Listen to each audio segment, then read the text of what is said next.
Greg Hancock stood on the podium as the winner of round 9 in Vojens, Denmark, after what could prove to be the most important Grand Prix of the year for the likeable American.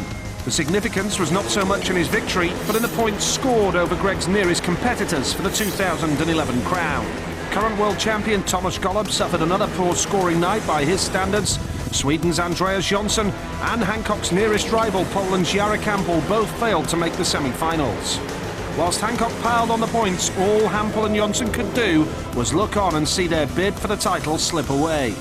Hancock lined up against Australia's Jason Crump and Chris Holder, with Sweden's Freddie Lindgren in the final. From the inside red gate, Hancock flew into the lead, collecting 22 valuable points and got one hand on a second World Championship for the 41-year-old. So how important was that night in Vojens? Pretty important result for me. It was a great one. I wanted to win more Grand Prix events before the end of the year, and I got one right away. So I was feeling pretty good, and of course ecstatic. Just so good to get those points. Unfortunately, the guys that are right there also had not as good a day as I'm sure they would imagine, but doesn't matter. Still tough. 2 tough rounds to go. Greg Hancock, having arrived with a 17-point advantage after round 8, extends it to 31 points over Jari Campbell, with Andreas Jonsson still holding on to a medal position by 4 points over Australia's Jason Crump. I sort of struggled after the interval a little bit when the track got slicker and couldn't find a grip and felt a little bit uncomfortable. So you can't do that in the Grand Prix. You have to feel on top all the time to make the points. Greg racing very good this year, everywhere, every time, and he's a lot of points in the front. So I try to stay in the same level and improve that on the track, so hopefully I can finish second, of course. So we move from Denmark to Croatia for round 10, and it's all about the mathematics if Greg Hancock is to win the World Championship here in Croatian. It's been 14 years since he was crowned champion, so how is he going to go about this weekend's Grand Prix? Of course, I want to win the World Championship. That's why I'm here, and I know that it could go down to the wire, so I'm prepared to go the distance, but just going for points every time, and I would really like to be on the podium again tomorrow. Hello everyone, and a very good evening and a warm welcome to Croatia. We're in Croatian for round 10 of the FIM World Speedway Championship at the Speedway Stadium Millennium here in Croatian. It's been a baking hot day all day today. Joining me in the commentary box tonight is the former Denmark international and Danish team manager Jan Steckman, who joins us on a night which could be something special. As we look through the lineup here tonight, we will have the Croatian national anthem very shortly, but Greg Hancock is the man that it's all about tonight, Jan. Yeah, we can see that there's certainly shown some nerves in the pre-recorded tapes that we've seen up to the meeting tonight. And we will all be upstanding now for the Croatian national anthem.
has to be said, there's a fine atmosphere in the stadium here tonight. A night where we remind you that if Greg Hancock scores 18 points, it does not matter what any of his rivals do, he will be crowned world champion for 2011. Matija Du from Slovenia was a reserve here last year and actually got a ride when he replaced Chris Holder for a tapes offence in Heat 19 last year.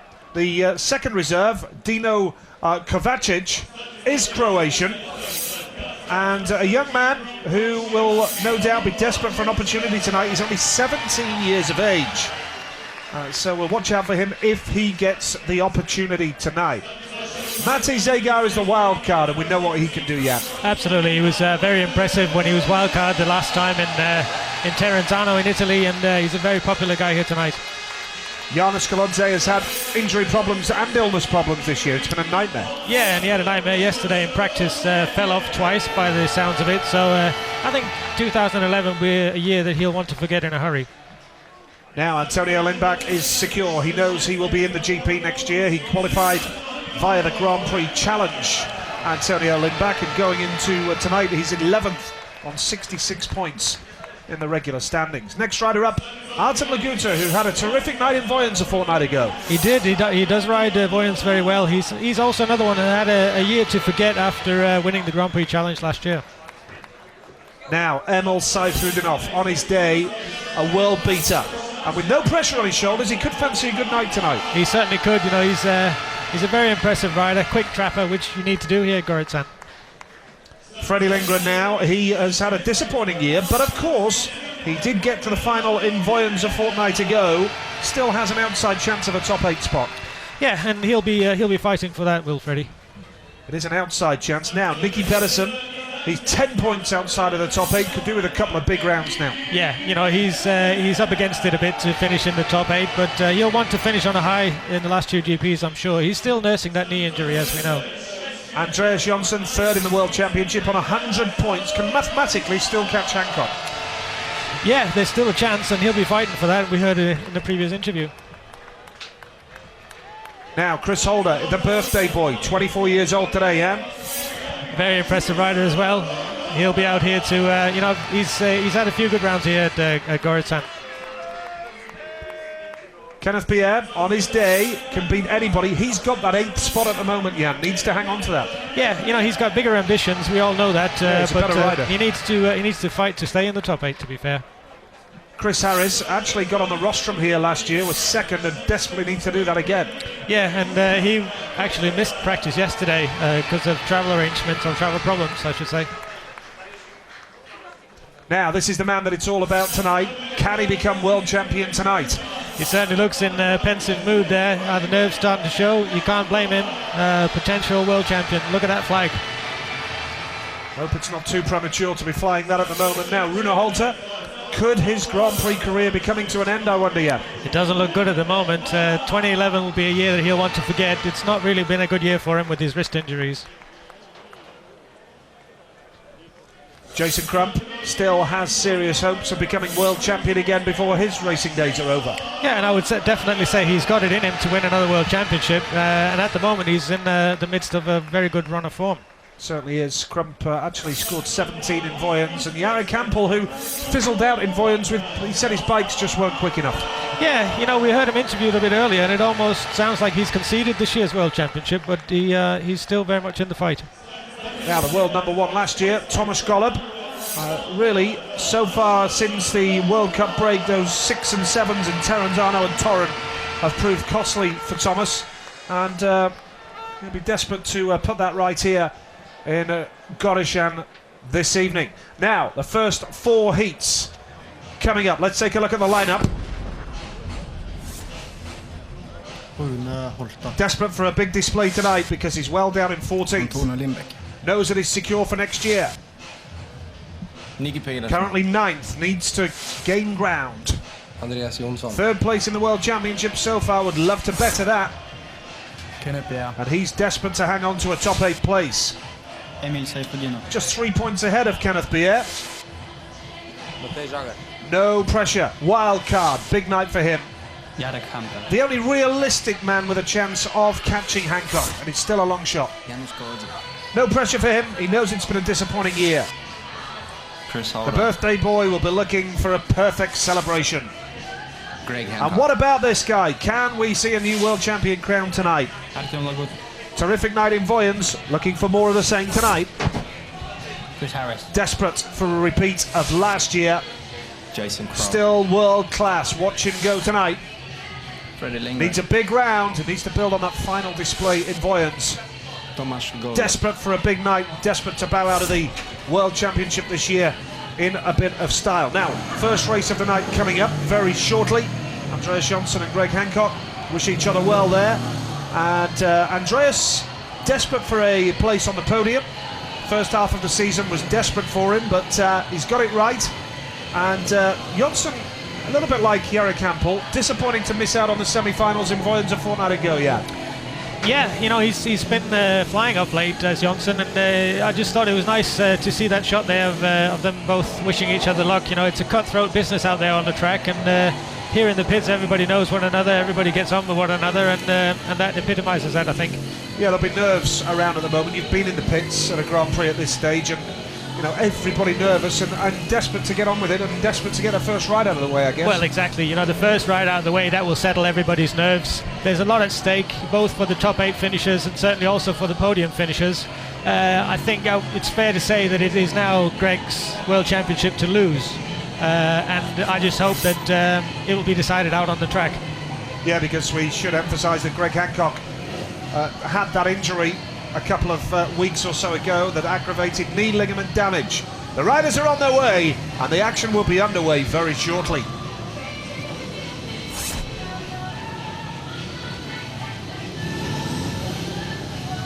Antonio Lindback, who we know is safe and secure for next year anyway in the World Championship after qualifying from the Grand Prix Challenge, but disappointed nonetheless to only be in 11th place.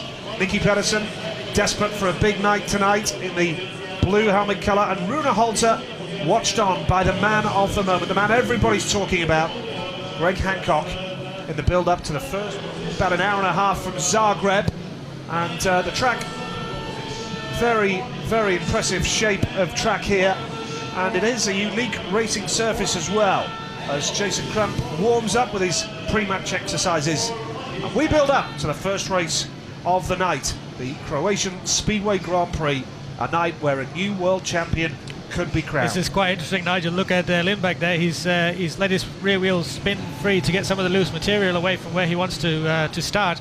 And there we see actually how porous, how loose the material is. And this is the problem. You know, when the wheel spins, it just digs a big hole before it goes forward.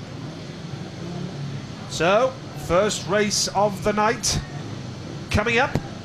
The FIM Nice Croatian Speedway Grand Prix. Round 10 of 11 of the 2011 World Speedway Championship.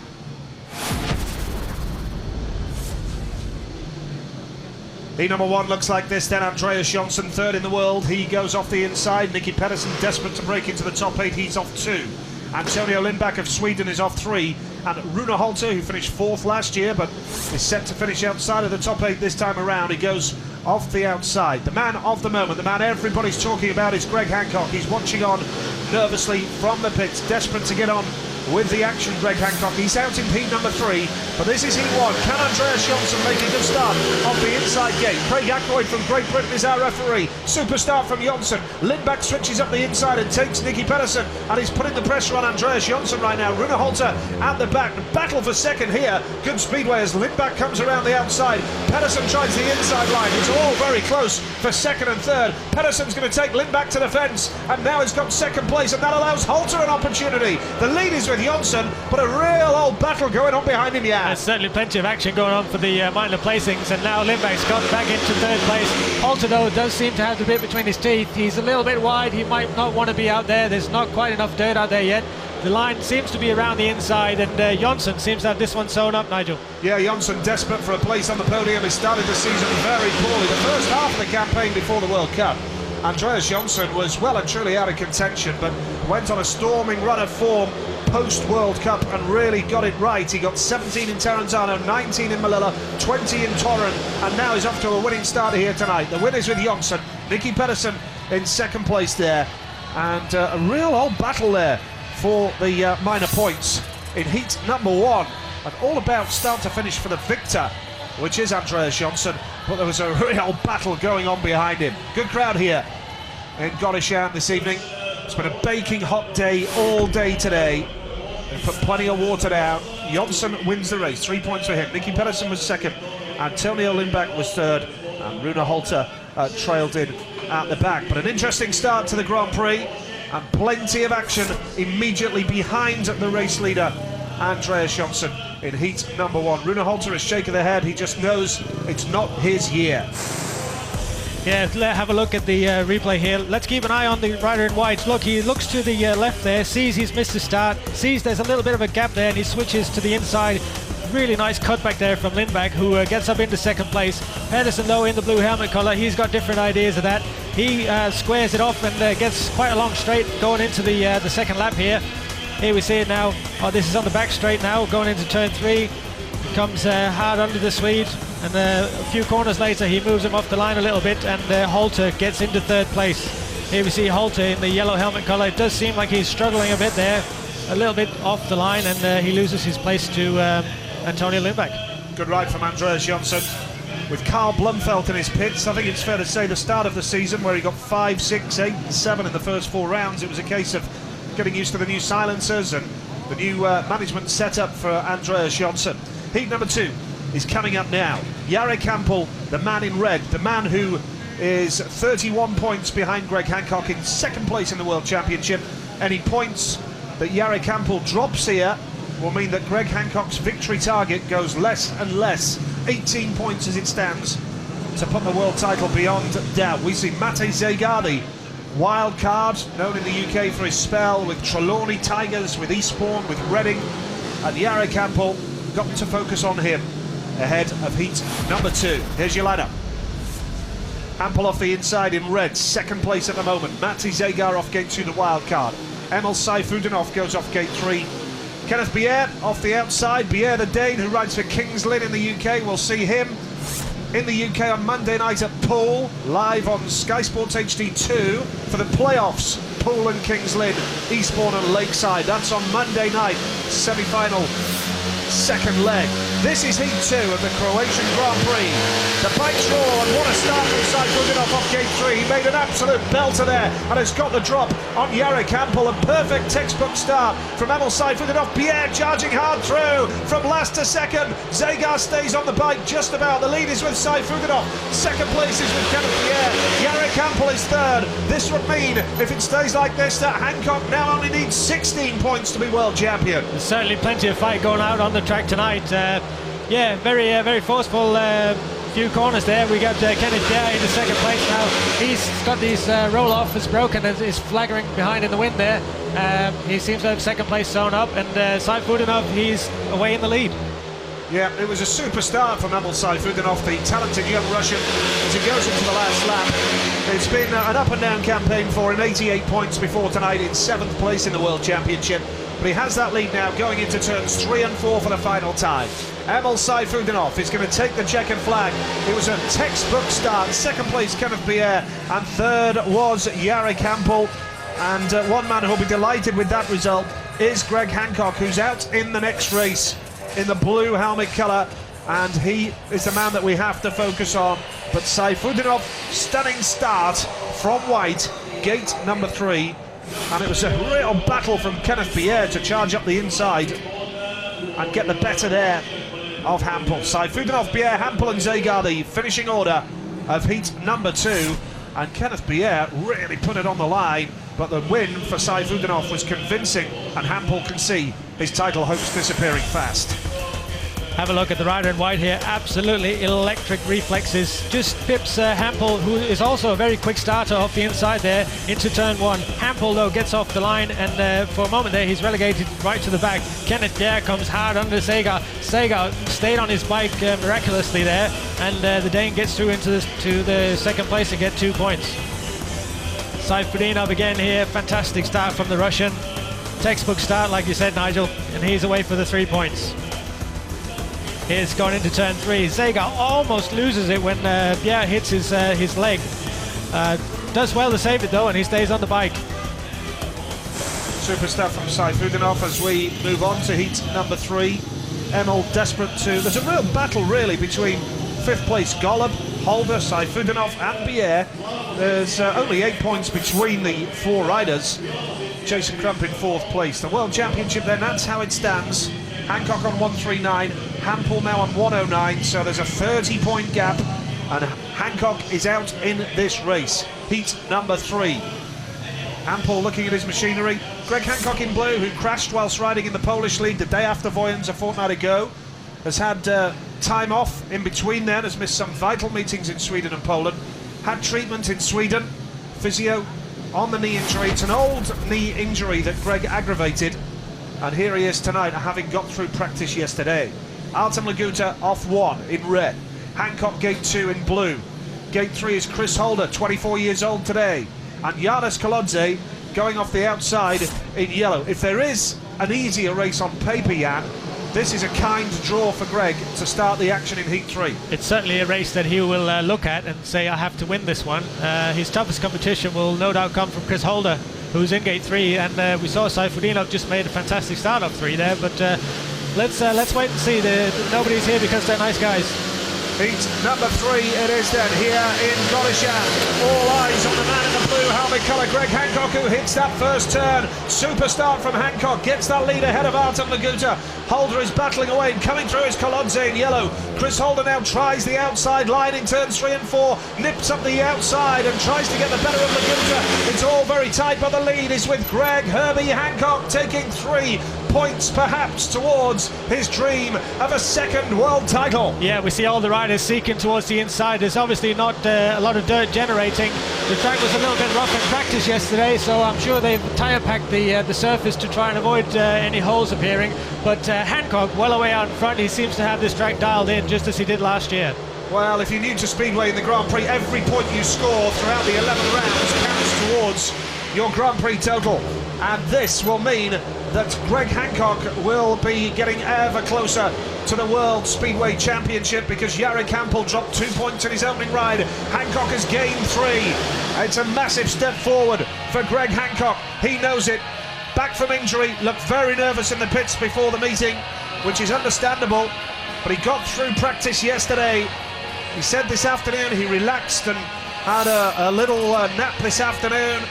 Got to the track, his blood was pumping, and he was away from the start, and that was a perfect start for Greg Hancock in heat number 3. Hancock wins the race. 2nd place Artem Laguta, 3rd was Chris Holder, and Janis Kolodze, his miserable season continues. He trailed in at the back there. So 3 big points for Greg Hancock, and he's 13 away from winning the world title now. It's getting that close. Yeah, it's tangible now for him. We see he gets pulled here for a weight check.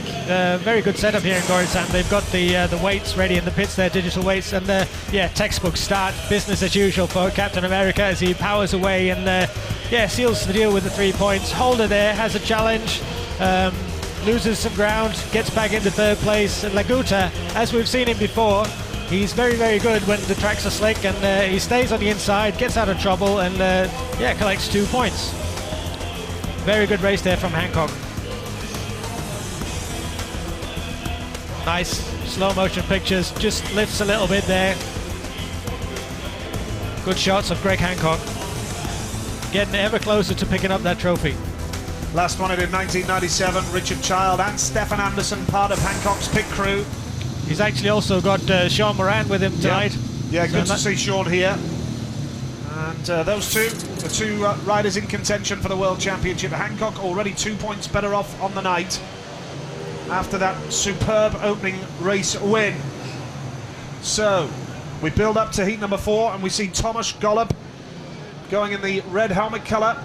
There's Chris Harris. Now he's desperate for a repeat of last year, where he finished 2nd here in Gorishan, a meeting that was rained off on the Saturday night. We had to come back the following lunchtime in baking hot sunshine.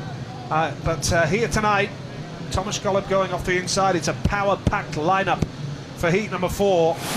There's something on the line for each and every one of these riders. Tomasz Golub still hasn't given up on a top 3 spot. He's off the inside. Freddie Lindgren needs a big performance to convince the organisers he's worth a pick for next year, or even get a late roll into the top 8. Jason Crump going for a rostrum spot once again, and Chris Harris goes off the outside, the only British rider in the GP. This is heat number 4 of the Croatian Grand Prix here in Croatian.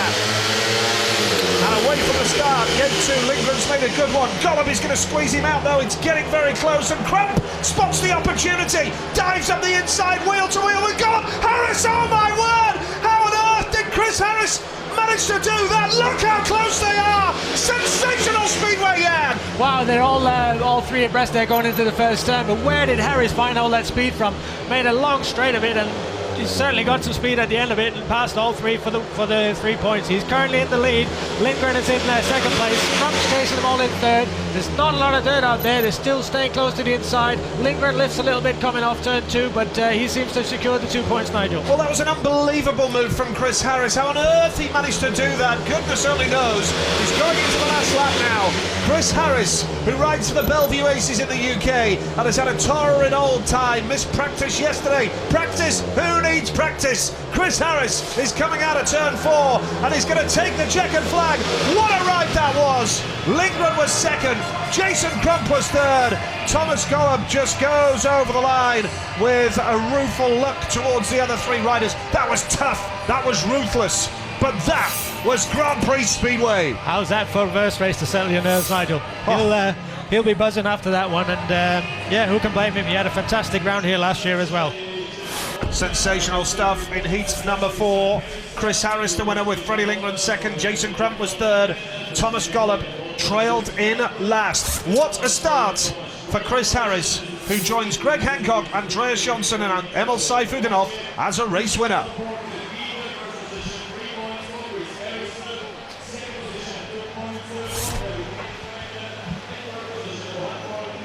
Has to be said, Jan, that he spotted his opportunity and he just made the most of it. He came from nowhere there. Yeah, let's keep an eye on it here. Chris is on the outside in the yellow helmet colour, goes in on the outside of Lindgren, there spots a hole like you said, Nigel. Crump seems to have this one sealed up. He's neck and neck with Golub, but Harris there collects a lot of speed at the end of the straight and passes a lot of him. Golub doesn't really know what has happened there. Crump is on the inside of him, he takes him a little bit wide, and there comes Lindgren. Crump's just got to steady his bike there. Lindgren gets a lot of speed up the inside. And here's a different angle of it. Look at Harris there on the back wheel. Gets plenty of drive coming off turn 2. Passes first Lindgren, then Crump, then Golub. Just look at that. Golub almost loses it going into turn 3. And that's Crump's chance to get into second place. What a good race that was. That was brilliant there. Harris happy with the win.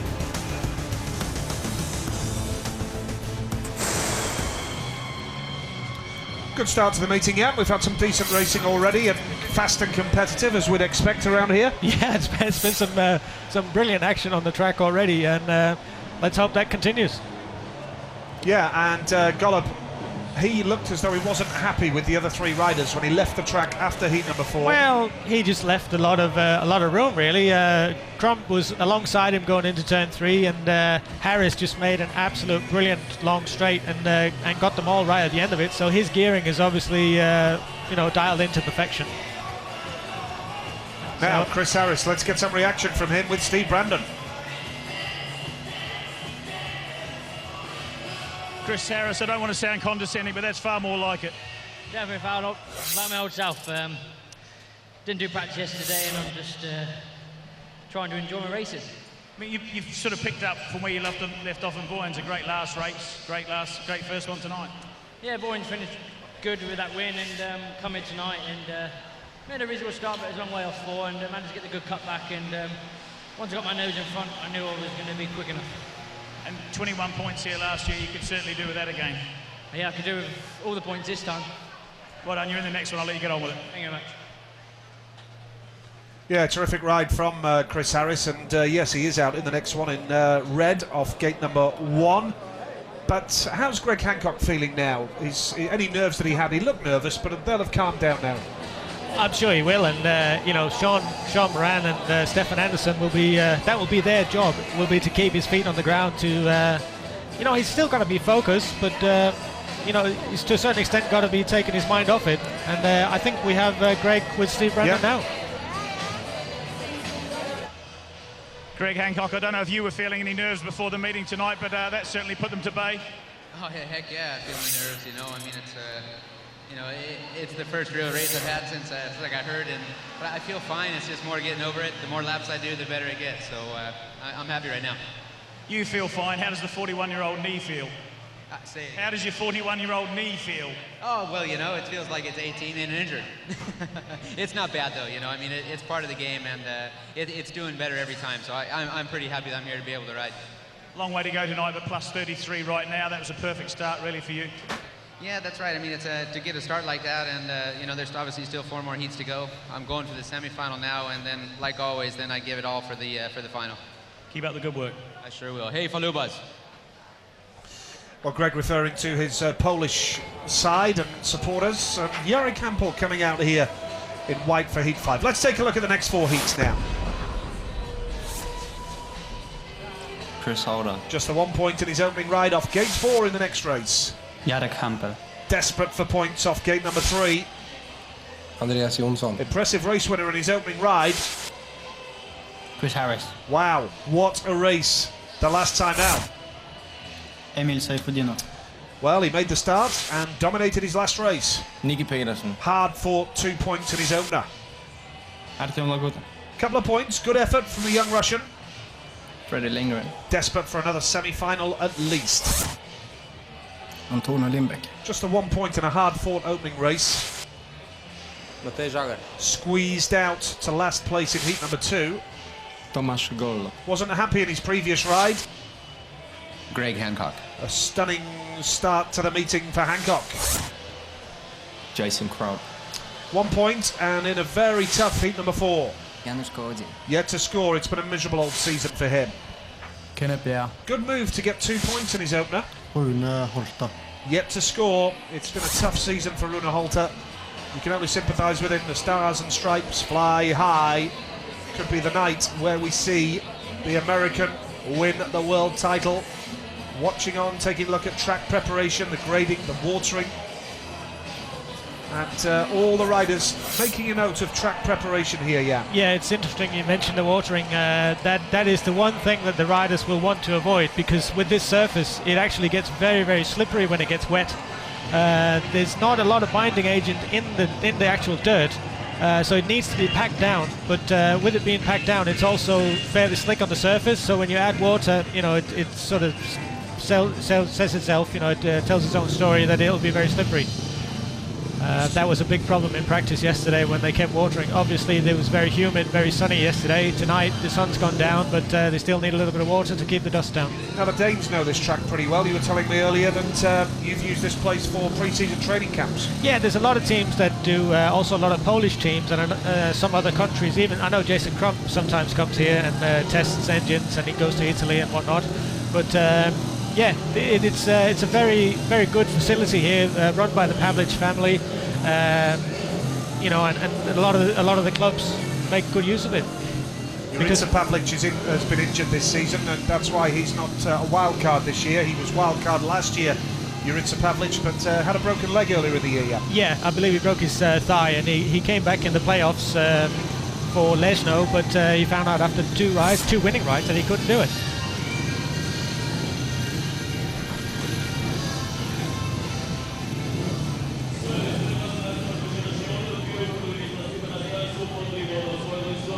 Andreas Jonsson, an impressive opening ride in the blue helmet. Now, Jarek Hampel needs to bounce back from that 3rd place. What's going through Jarek Hampel's mind? Has he given up on the world title? Well, it almost sounded like it in an earlier interview, I thought. He certainly sounded like he'd almost given up, like you said. I was just going to say earlier that Jonsson seems to have had the worst pick of the draw here, because he's out in every break, or after every grading break, so he will he'll come out to a fresh track every time, but he'll also come out to a freshly watered track every time. Heat number 5 coming up. So far so good for Greg Hancock, who's out again in heat number 7, but for Jonsson, unlikely that he'll take Greg Hancock's place at the top. And so that applies to Jarek Hampel as well. So the race is on for medal positions.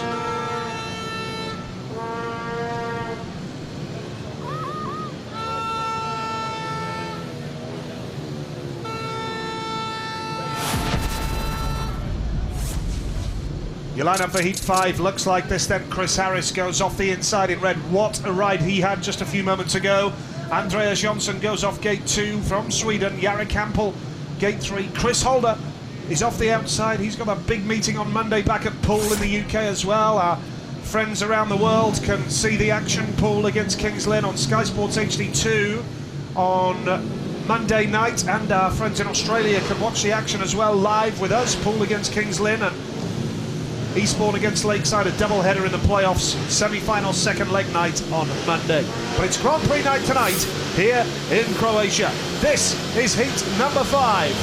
Which way will this go? Can Harris make the start off the inside? Jonsson made a beauty, but Harris is there in that first turn. Watch out for Holder swooping around the outside, but Harris has got it under control. What a start from Chris Harris. Chris Holder is second, Jarek Hampel third, about to be passed by Andreas Jonsson, you feel. Very close for second, third and fourth, but my word, what a performance tonight from Chris Harris. The real Chris Harris is standing up. Excellent start there from Chris Harris, like you said, Nigel. Jonsson has gotten into third place now. Everybody seems to be still sticking towards the inside line of the circuit. I'm sure there'll be some dirt generating as the night goes on, but it may be another few races before we see some evidence of that, and the riders can start using the outside, and we see some more passing. Well, significantly here, Andreas Jonsson and Jarek Hampel, Greg Hancock's closest rivals for the world title, are trailing. Hampel is at the back. He had a poor night in the Swedish League playoffs on Tuesday, and he's having a poor night here tonight as well. Even without turning a wheel and anger, Greg Hancock gets closer to the world title, and it's 2 wins out of 2 for Great Britain's Chris Harris. The travelling British fans that have made the trip across here tonight, absolutely delighted, and finally, it's coming good for Chris Harris, and you can only feel pleased for him after the difficult time he's been through. Several changes to his backroom staff this year, and he's got it right here tonight with 2 wins and already well on his way to a semi-final spot. And for Jonsson and Hampel, a miserable result there. Harris the winner, Jonsson making do with third place there, and Harris leads the Grand Prix.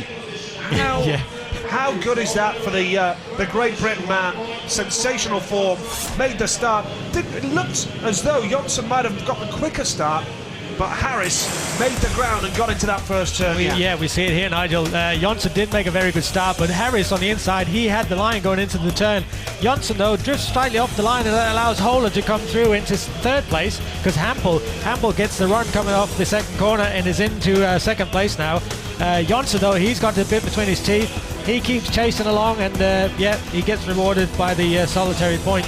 But the surprise, I'd have to say, is Hampel. And so far, it's all falling into place for Hancock, you'd have to say. It. Excellent ride there from Harris. Absolutely right. So, 3 dropped points for Hampel, down to 10 points, the target for Greg Hancock now. So, Hampel has now dropped 5 points on the night. So Hancock's target of 18 went to 13, and the fact that Greg has already got 3 under his belt means his target is now 10.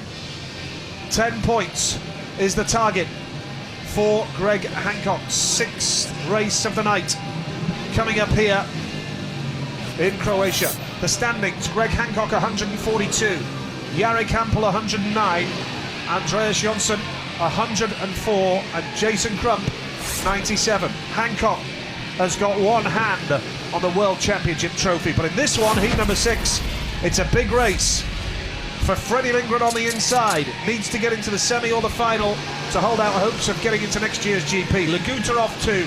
Nicky Pedersen needs a big night tonight. He's off 3. Saifudanov, can he build on his opening ride victory? He's off the outside. A big race for each and every one of these riders, yeah. Absolutely, there's a lot at stake here. So the bikes roar then. And away from the start, Laguta's made a beauty off gate number 2. And watch out for Saifudanov around the outside. He's taken wide, and going down there is Pedersen. Will the red lights come on? Craig Ackroyd is going to put the red lights on, I'm sure, because Pedersen is still down on the deck. And now a decision to be made by the referee. There is no exclusion light as of yet. So forceful first turn there from Lindgren, who pushed his way past Laguta. Saifudinov, yeah, we see it. Let's see what happens. Saifudinov is in the yellow, Nicky Pedersen in the white. Saifudinov leads Pedersen going into the turn. Well, that's actually, I think Pedersen is out here. That's his own doing. So we await the exclusion light from Craig Ackroyd, who is watching these pictures. Yeah, Craig's got the same pictures that we have. Away to our left, taking a close look at another angle here. If it's there, referees may as well make use of it. Yeah, absolutely. There's, I don't think there's any argument here. Yeah, there's a little bit of contact, but it's only Saifudinov that can argue the contact, and Pedersen overslides ever so slightly and goes down. And the white is out. So Nicky Pedersen is excluded then. Craig Ackroyd makes that decision. And once again, a decision goes against Nicky. He will not be happy with that, it's fair to say. A miserable time of it for Nicky. He's not going to score in this race. And some referees would argue that it was a first turn incident, but significantly, Jan, the red lights did not come on until the riders were coming around the fourth turn. No, I think Craig If it was a first turn incident, he would have put the red lights on straight away, would he not? Exactly, yes, exactly. I think he wanted to give Nicky the chance to get up and get off the track, but yeah, might see it again as we focus on Saifudinov here and his manager Tomas Suskovic. Here we have it again. It's Saifudinov. Is going forward on the outside, just gets past Nicky Pedersen, who overslides ever so slightly and gets unbalanced and falls off into the air fence. No harm done there. So Nicky Pedersen is excluded from the restart of this one, heat number 6 for this incident. And looks as though Laguta had made a decent start there as well. He's got to do it all again. He just wasn't quite forceful enough in the first turn to get across Freddie Lindgren on the inside. But he'll get a second bite of the cherry, as they say. Nicky watching on in the pits. He knows that perhaps it's not his year. He's had that knee injury that he's been carrying. The thing is also, Nigel, when you're out that wide, there's still some water there from when the track was watered. And yeah, if the track is a little bit slippery, you don't need a lot to overslide and fall off. It's been a tough year for Nicky, and can't help but feel that should he finish outside of the top 8 as triple world champion, that he will get a pick from the organisers to ride in the 2012 SGP series. The 2-minute time allowance is on. Should emphasise that the 2 minutes is dictated by the race director Tony Olsen and not by the referee, so Tony Olsen down in the pits can see where riders perhaps need a little bit of extra time to prepare for the restart. So we'll be underway shortly, and a good atmosphere here tonight at Croatian. Yeah, they've got the music pumping. Yeah, the crowd are happy, jumping up and down, waving their flags. It's a good atmosphere. Freddie Lindgren, Artem Laguta and Emil Saifudinov about to do battle then here, this purpose-built Speedway Stadium. Freddie Lindgren is the track record holder here. We see Saifudinov in yellow who made that start, but Lindgren had that horrendous crash at Wolverhampton quite a while ago now, what, about 6 weeks or so ago.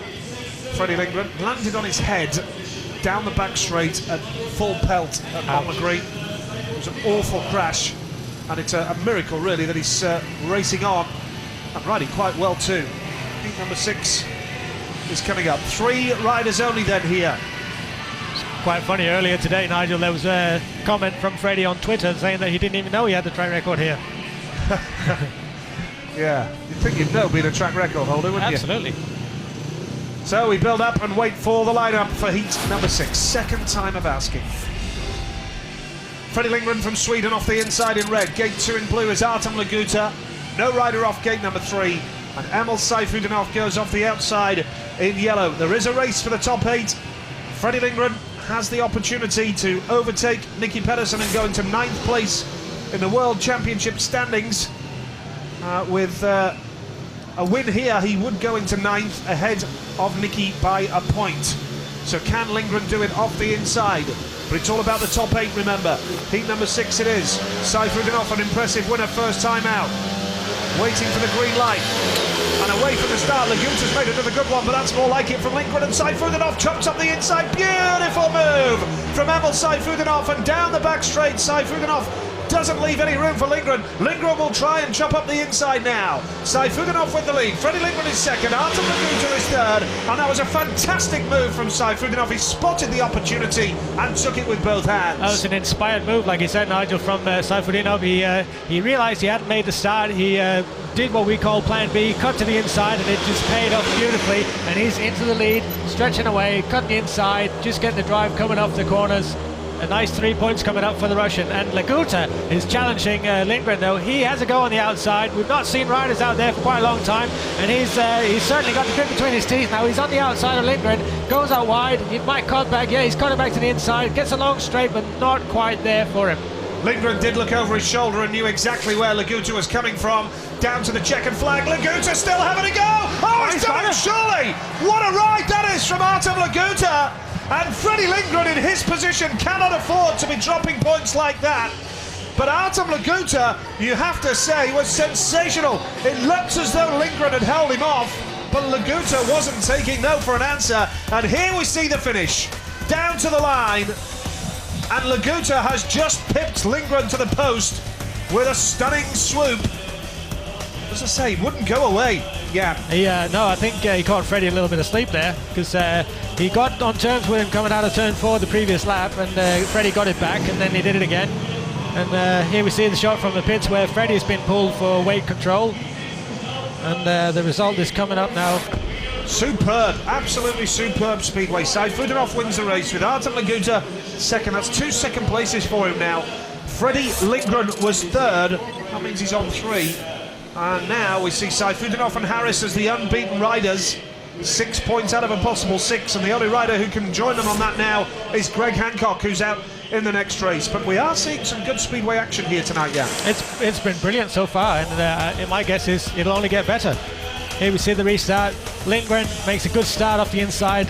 Sayfutdinov, though, he's already seen that one. He's made the cut back. He's just clipped the inside curb going through for the first and second corners, and gets out in front of Lindgren coming out of turn 2.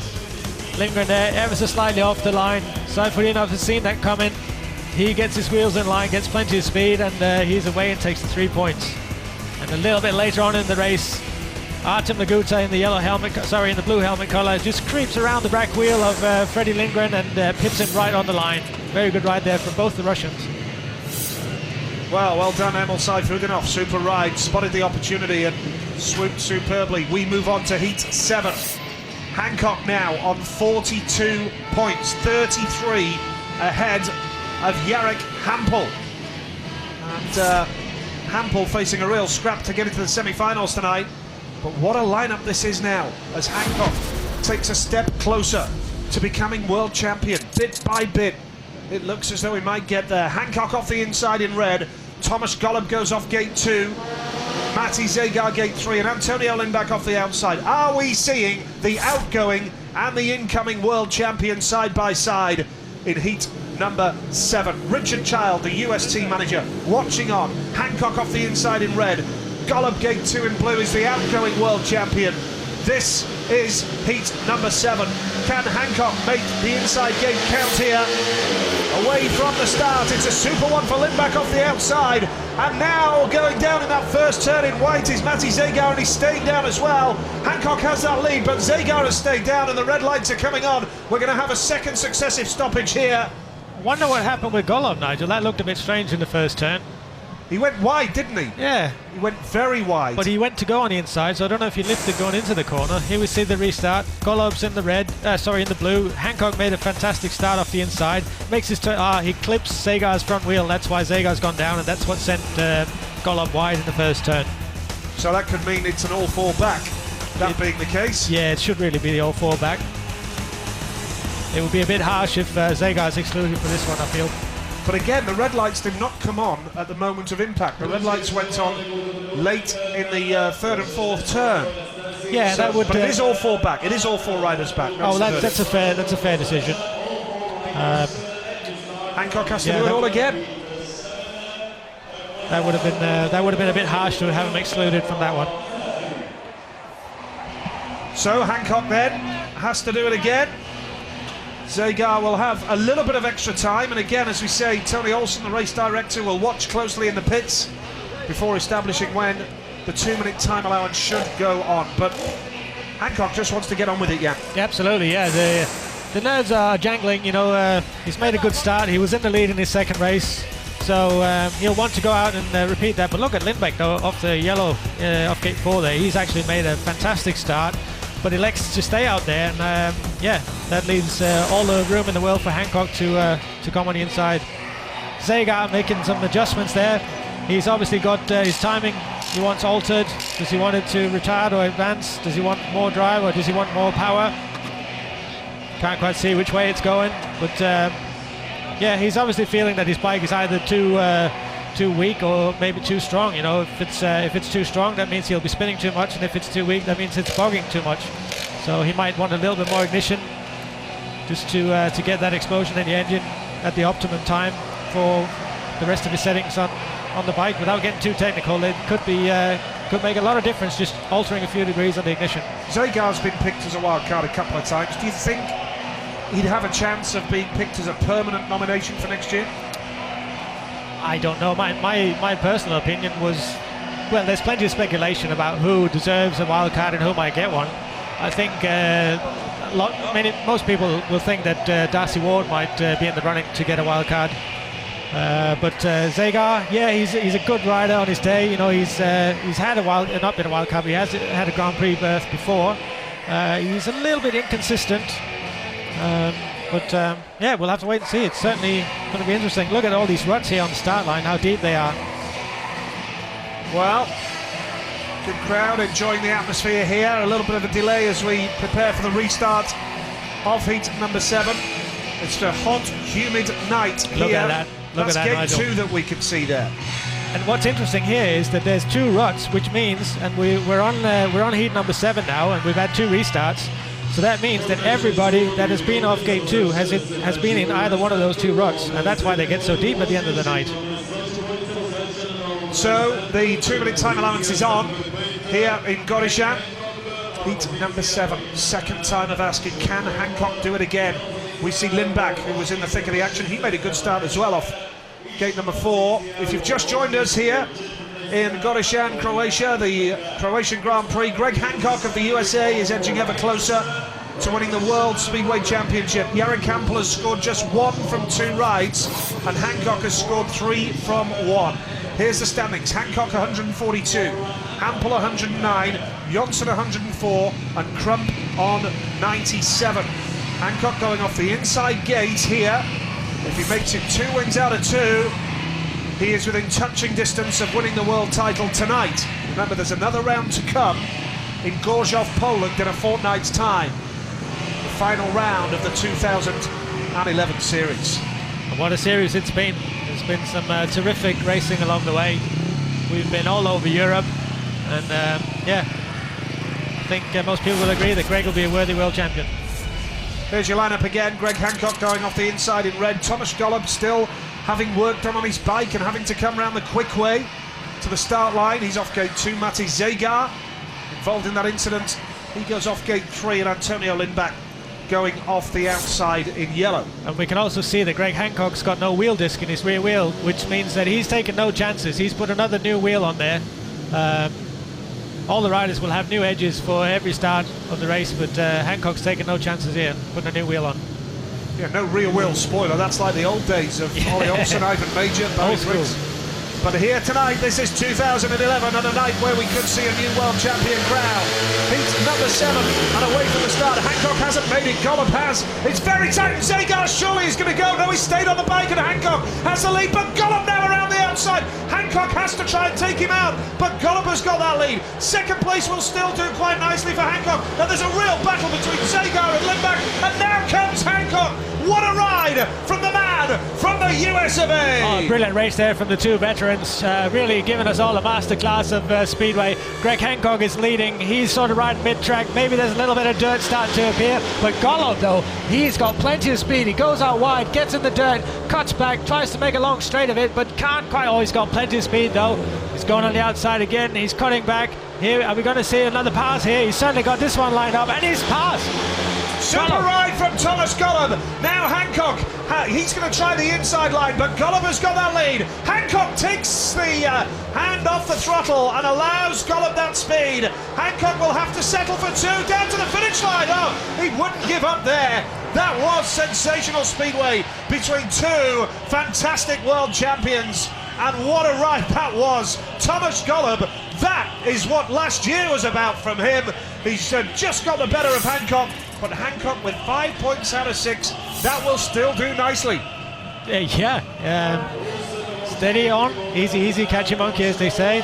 Golub certainly happy with his 3 points there. A little bit naughty left turn going down the back straight, but hey, we're riding for the World Championship.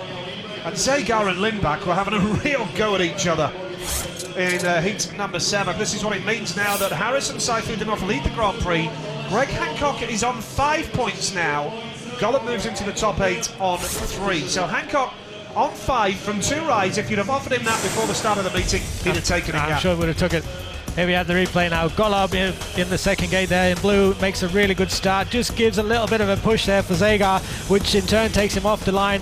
Lindbach, though, he is so wide he almost had to pay to get back into the stadium. But up at the front, though, Hancock is level, elbow to elbow with Golub. Now, we all know that Hancock's got a really good reputation for being one of the nice guys in the pits, and yeah, maybe he was a little bit too nice with Golub here, but fantastic racing for the crowd to watch, and fantastic for all the viewers at home to witness this sort of tight racing. But Hancock's not going to put it on the line when he's this close to the world title with a dodgy knee. This is damage limitations. He's not going to do anything silly, is he? Damage limitations. Needs to pick up points in every race. It's the cherry at the end of it that counts. So, fantastic speedway though, really great to watch. Hancock on 5, Golub on 3. Jarek Hampel significantly tonight, remember, is his closest challenger. Hancock's closest challenger in the World Championship, and he's only got 1 point from 2 rides, Jarek Hampel. Hancock then 4 points up on Hampel on the night, so now leads Hampel by 35 points. After 2 rounds, or 2 races of tonight's Grand Prix. So he's getting ever closer to that world title. Heat number 8 is coming up here. 2 riders yet to score.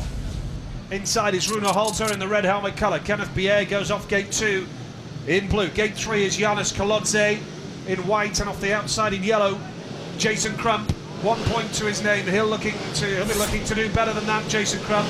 Desperate for an 11th successive rostrum position this year. This is heat number 8, and away from the start. Crump has made a good one, but Bier goes square. Crump has to almost get off the bike. Kolodze comes through, and now Bier around the outside in the blue helmet. That was all very close, I'll tell you what. Jason Crump almost had to get off the motorbike there. Bier the leader, Holter is second, Kolodze is third, and Jason Crump a very lucky man to stay on the speedway bike. There was certainly a lot of coming together there in the first turn, and initially Kolodze was the one that benefited from all that, but as they settle down now, it is Bier who's out in the lead and looks to have this one covered, but eyes are on Jason Crump. He's trying really hard to get on terms with Janis Kolodze. He's making a long straight of it, trying to build up some speed, smooth lines, easy does it, and he needs to get into that 3rd place and get a point. But Holter's in 2nd place. Bier still way out in front, but the eyes are on the battle for the 3rd place, Nigel. Yeah, as you can see at the back now, Crump is going to try the inside line, but Kolodze still holding out Jason Crump. Kenneth Bier's on his way to victory. This will put him on to 5 points out of 6. 2nd place Holter, 3rd Kolodze, and Jason Crump trails in at the back after being squeezed out unceremoniously in that first turn incident. Thought he was going to go down, had to really almost square the bike and almost get off the bike, and Jason Crump was really unlucky there in heat number 8. Let's confirm the result for you now. Kenneth Bier, the race winner. 2nd place went to Rune Holter, and 3rd place there went to Janis Kolodze. So now 8 races gone. Every rider has completed 2 rides, and it's Harrison Saifudinov on 6, and significantly Greg Hancock on 5. His nearest rivals Jonsson and Hampel well back.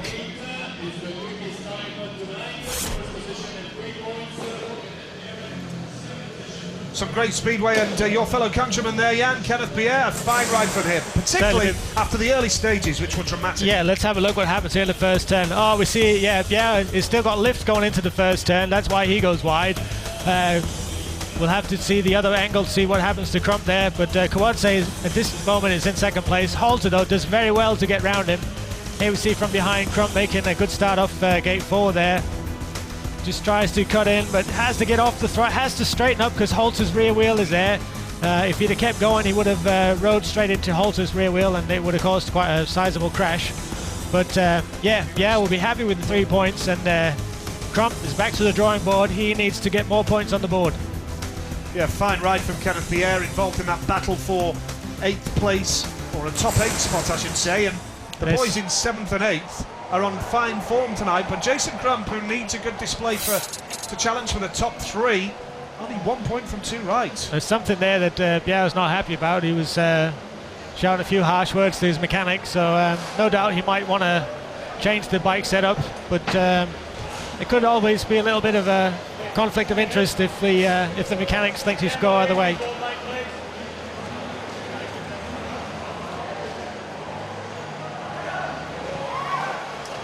Hard work for Jason Crump, just 1 point from 2 rides. You wouldn't have believed that, but he's out in blue in the next race as well. The fans enjoying their speedway. There's been some very, very tense, tight action out there tonight. No quarter asked or given, and we've seen the boys throwing the bikes at each other, even at the back. Zagar and Limbach in heat 7. They were ruthless with each other. Oh, it's been very entertaining, hasn't it? Very much so. Some terrific action. Chris Harris, 2 wins out of 2. Who would have believed that? Yeah. And Greg Hancock, 5 points out of 6. Well, that'll do for him. Needed 18 before the start of tonight, remember, to win the world title. Let's head down to the pits and Steve Brandon with Kenneth Pierre. Kenneth Pierre, 2 rides, 5 points. You must be very pleased with that. I am. I think I'm having good speed in my bike today. I just need to work on my starts a little bit. I'm not making the start, but hopefully they'll come next. A very intelligent first corner in that one, though. You sort of got everyone out of the way. Yeah, my plan was really to cut back, but I didn't do it. But the second option worked a lot. Word about the track, particular start. Some of the ruts look really deep already after 8 heats. Yeah, it's a bit ruts out the starts, but that's all right. It suits me fine. The track is a little bit slick, but it's coming a bit dirt last time, so that was nice. Good chance tonight to chase your way up the table a little bit. Well, that's the plan. Thanks, Kenneth. Yeah, good stuff from Kenneth Pierre tonight. So as things stand, that man needs 8 more points to be World Speedway Champion. And that's with Jarek Hampel winning the rest of his races. Yeah. And from tonight's form, I wouldn't put money on that. Yeah, it's a tremendous weight on his shoulders. You'd have to say, but the way he's going, that he's gonna do that tonight.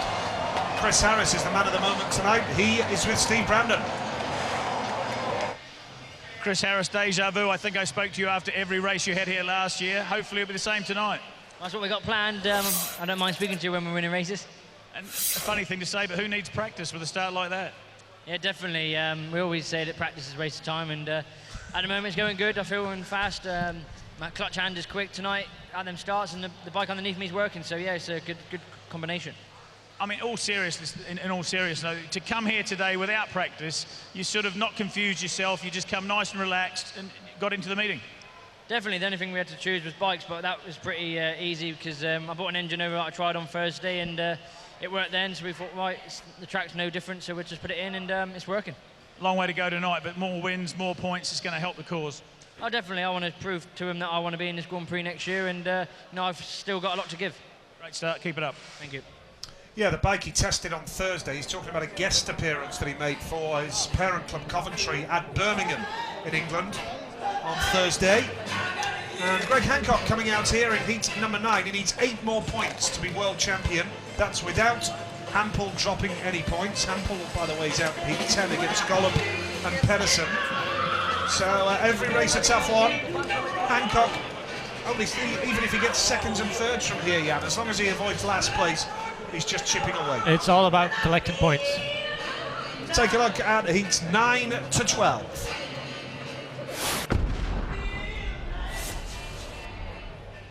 Greg Hancock. Yellow gate 4, 5 points. Andreas Jonsson. 4 points to his name so far. Jason Crump. Desperately disappointing night for the 3 times world champion. Emil Seyfudinov. Unbeaten, 6 out of 6. Nicky Pedersen. Only completed 1 race, excluded in another. Tomasz Gollo. Real hard riding in his last race. Jarek Hampel. 1 point from 2 rides. What is going on? Janusz Kołodziej. Just the point for Kolodze as well. Freddie Lindgren. Passed on the line by Legutra in his last race.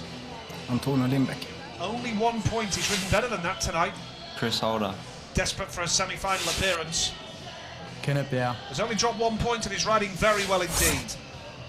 Matej Jager. A little bit frustrated with his performance tonight. Artem Lagota. Continuing his good form after Voyens. Rune Holta. Finding it tough with those wrist injuries. Chris Harris. Don't know what to say. 6 out of 6. That's brilliant, isn't it? Yeah, good on him. He was brilliant here last year as well, to be fair. And it's been a torrid old time for Harris. We know he's made changes behind the scenes with a change of personnel. Former rider Mark Courtney part of his team now. Heat number 9 is coming up.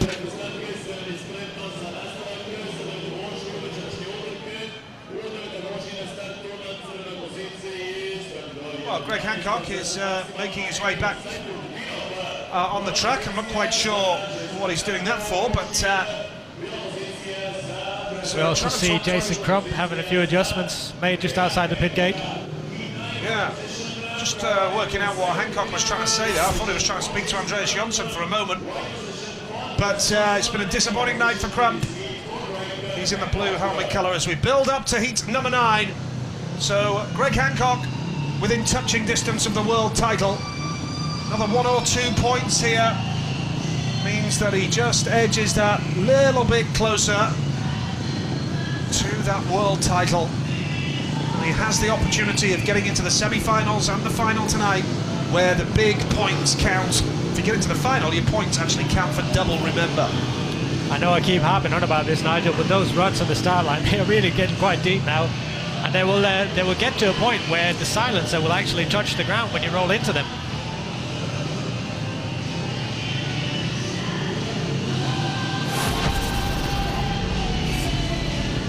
Heat number 9, and Emil Seyfudinov goes off the inside. Gate number 2 is Jason Crump, 1 point so far. Andreas Jonsson, gate 3. What can Hancock do off the outside? Will he decide to look at what the 3 inside him do and chop up the inside like we've seen others do tonight? That would be the smart money. Yeah, because it's a long way to the first turn from gate 4. Well, this is true, and the 3 on the inside are pretty stable gators, if you ask my opinion. I mean, this could be a final of any Grand Prix. Certainly good. It's heat number 9. Emil Seyfudinov off gate 1 is unbeaten so far. 2 wins out of 2. Hancock has made a beauty off the outside. What a sensational start from Greg Hancock. That is the start that champions are made of. He has the lead down the back straight now. Second place in the blue helmet is Jason Crump. Seyfudinov is third. Andreas Jonsson is trailing at the back. And Hancock, if he wins this race, will be within 5 points of being crowned world champion. Well, I'm speechless, Nigel. What a fantastic start from gate 4. Not been the best gate tonight there, but Hancock, he's stretching away out front, making good exits to the corners, got plenty of speed in that bike. Steady turns, Crump's in second, and Seyfudinov is in third place there, while Jonsson is chasing, trying to get the single point that he needs to get on the rostrum. Well, this would put Greg Hancock on 8 points and would almost guarantee himself a place in the semi-finals. Jonsson having a go to try and pass Seyfudinov. Crump is second. Jonsson now at the back, really working hard, getting closer to Seyfudinov into that bottom turn. Jonsson's lost it! Jonsson has lost it and Hancock finishes the race. So we are unlikely to see a restart there now because the race was not stopped. Jonsson is buried into the air fence. We hope he's going to be okay. Hancock won't do any great celebrations. He's a big pal of Andreas Jonsson. And Jonsson just seemed to lose control of the bike, got some unexpected grip. It's celebration time to Greg Hancock. Well done to him. But he's going to go across and obviously just check on Jonsson. He just checked there as Jonsson is still in the air fence. But Hancock, superb speedway in heat number 9 from him. How on earth did he make that start? Jonsson, by the way, still down, still having treatment after losing control. Here we see the crash. Jonsson just gets too much drive. We heard in practice that there was a hole down there in between turn 3 and 4, just off the line. Here we see a better angle. Fantastic close racing there between Saifudinov on the inside and Jonsson. Jonsson here will pick up. There we see he's out of control on the back wheel. Does well to jump off the bike. He comes in onto the air fence with his legs first. That is not a happy scenario. Let's hope that he's okay. His mechanic is taking the bike back to the pits there. But Jonsson, have a look at it. He slides onto the air fence with his legs and gets thrown up onto the air fence. It's a bit untidy, to be honest. There he picks up, just gets too much drive. The bike straightens off. This time he's got to get off it. Jumps off the bike and just... no, he should be hopefully be okay from that one. Hancock now 5 points away from World Championship glory. He knows it. 8 points out of 9 for a man who had a bad knee injury a fortnight ago, and AJ walking away, which is great to see. Heat number 9 then, confirmation of the result. Greg Hancock the winner, Jason Crump was second, Emil Saifudinov was third, and Andreas Jonsson trailed at the back and ended up in an untidy heap in the air fence there. Good to see that he's walking away. And now Greg Hancock leads the Grand Prix on 8 points with Saifudinov on 7. And Hancock already can, you get the feeling, start planning for a place in the semi-finals, barring a disaster in his last 2 rides. Good to see that Jonsson is walking back, because it was an untidy tumble. It was. Watch this for a start off 4. Oh, it's absolutely electric off gate 4. He's miles ahead of Jason Crump, who is a very good gator himself, who's in second place here. And Hancock just gets his wheels in line, gets plenty of drive coming out of the second corner. And Crump, he's into second place. Jonsson, though, chasing Saifudinov. Nice slow motion pictures of Greg Hancock. I'd pay a penny to hear what's on his mind right now. Wow, how exciting is this? Well, he knows he's getting ever closer. It must be difficult to keep your emotions under control at a time like this, Nigel. Yeah. But, we look at Crump. We're going to hear from Greg Hancock very shortly, the man of the moment. Let's hear from him now with Steve Brandon. Greg, I'm not very good at maths, but it's fair to say it's getting very close now. Yeah, but you know, I mean, it's again, I'm one, as you guys know, I don't celebrate until it's over. So you know, there's still races to go, and just keep my head down. It feels good so far. I'll do it for you. Monster start off gate 4. Yeah, it was a monster start. I think I was even impressed myself on that one. It went so smart, so quick, and you know, I like it. I wish I could do that every time. I mean, obviously, you know, we know it's close and we can talk about all the cliches, but in all seriousness, just keep riding like that, keep ticking away, get points going over. Yeah, that's right. You know, every Grand Prix, I just try to take points. You know, the big carrot at the end is the World Championship, so I just keep looking at that thing and getting really hungry. Looking at the track just earlier across the starts, I mean, some of the gates are providing better than others, but you've still got to think on the track. Yeah, that's right. I mean, it's you know, the starts are always important. Everybody knows that in Speedway. So and to make a good first corner, I'm trying to find the lines. It's working good so far. So I still want to thank Åke Snellström from Roslagskliniken in Sweden for getting me back on the bike. Thanks, man. We never find you boring, sir. Thanks for your time. No worries. Yeah, he had a week of intensive treatment on the knee injury that he sustained in Poland a fortnight ago. It was an old injury that Hancock had, a knee ligament damage, and has had that treatment, and the doctors said 4 to 6 weeks that Greg should sit out. But he said, we don't have that amount of time, and he's got on with it, and he's scored 8 points here tonight, and his job almost done now, yeah. Yeah, I was just thinking during that interview, I don't think I've heard Greg being as focused as this before. Very impressive. He's obviously very emotional, I think, and very focused on just finishing the job off. Absolutely right. Well, the 2 minutes are on. There was a slight delay because they were actually working on turn number 3, but I think the piece of the track they were working on was a little bit early from the piece where Andreas Jonsson got caught out. That's certainly what it looked like, yeah.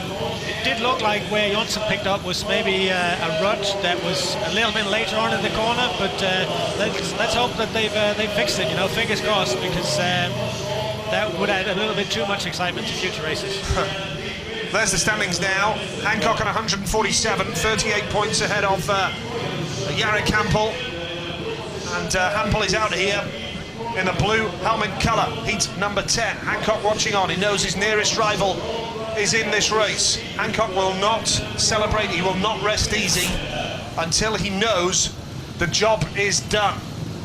Quite a lineup again here for heat number 10 in Croatian. What a meeting it's been as well. They've been throwing the bike at each other. They've been trying the outside, the inside. There's been plenty of drama already. And we're only just approaching the halfway stage of the qualifying races for the semis and the final. Tomasz Golub in white is the outgoing world champion. Nicky Pedersen in the yellow helmet, triple world champion. High caliber lineup then. Heat number 10 is coming up. Janis Kolodze goes off the inside with just 1 point to his name. Jare Campbell is off gate 2 in blue.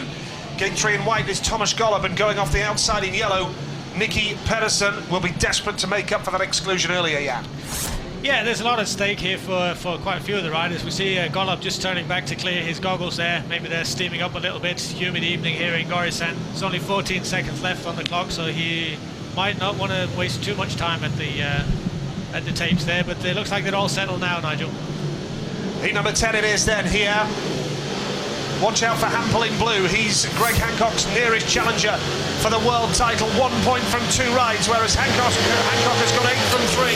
And away from the start, Hampel has made a much better gate. That's more like it from Jare Campbell. Now Tomasz Golub tries tied round the outside, and here comes Nicky Pedersen through into second, challenging Tomasz Golub. The lead is with Jare Campbell. Second place is Nicky Pedersen. Third is Golub. Oh, Kolodze got all very close to him there as well. And a real tight scrap between the Polish boys at the back. But Hampel looking good here now, Jan. Hampel had a very good first turn. Looks to have this one in the bag. Nicky Pedersen there, also a very good first turn to pass his teammate from Jonas Golub, getting to the second place. And Kowatse, yeah, he seems to have found some speed from somewhere.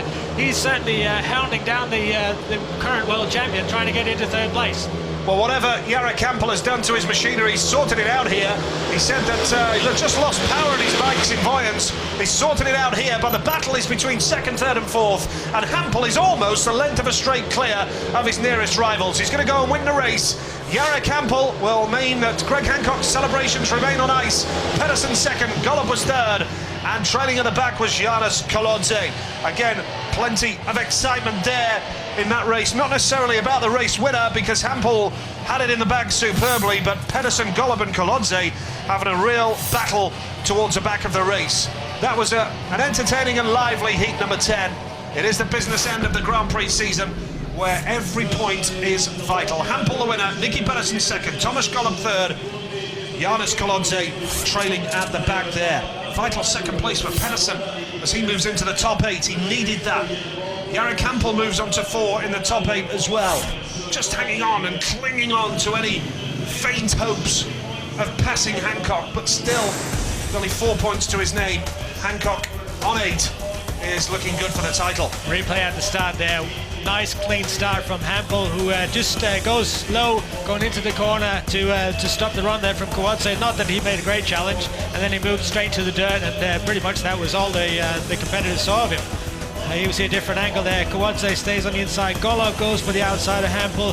Pedersen in the yellow helmet has seen that. He's made a nice cutback and just gets into second place. And yeah, they stay there all the way home.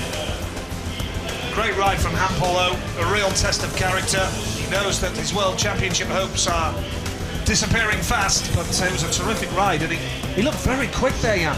He's always quick. Hampel is, he's a very smooth rider. He wasn't in Voyance for his last 2 rides. Okay, good point. Which may well go a long way to costing him the world title. Okay, well, when he's in front, he's yes. I'll take your point. Hampel on the left, Hancock on the right. A deadly serious Greg Hancock on the right of your screen. I've not seen him like this before, I have to say. Very focused. Yeah, because he knows how close he is. Still knows that there's a bit of work to do. And in this race, Chris Holder, the birthday boy in blue, 3 points to his name so far, would dearly love to win the Grand Prix to celebrate his birthday in some style.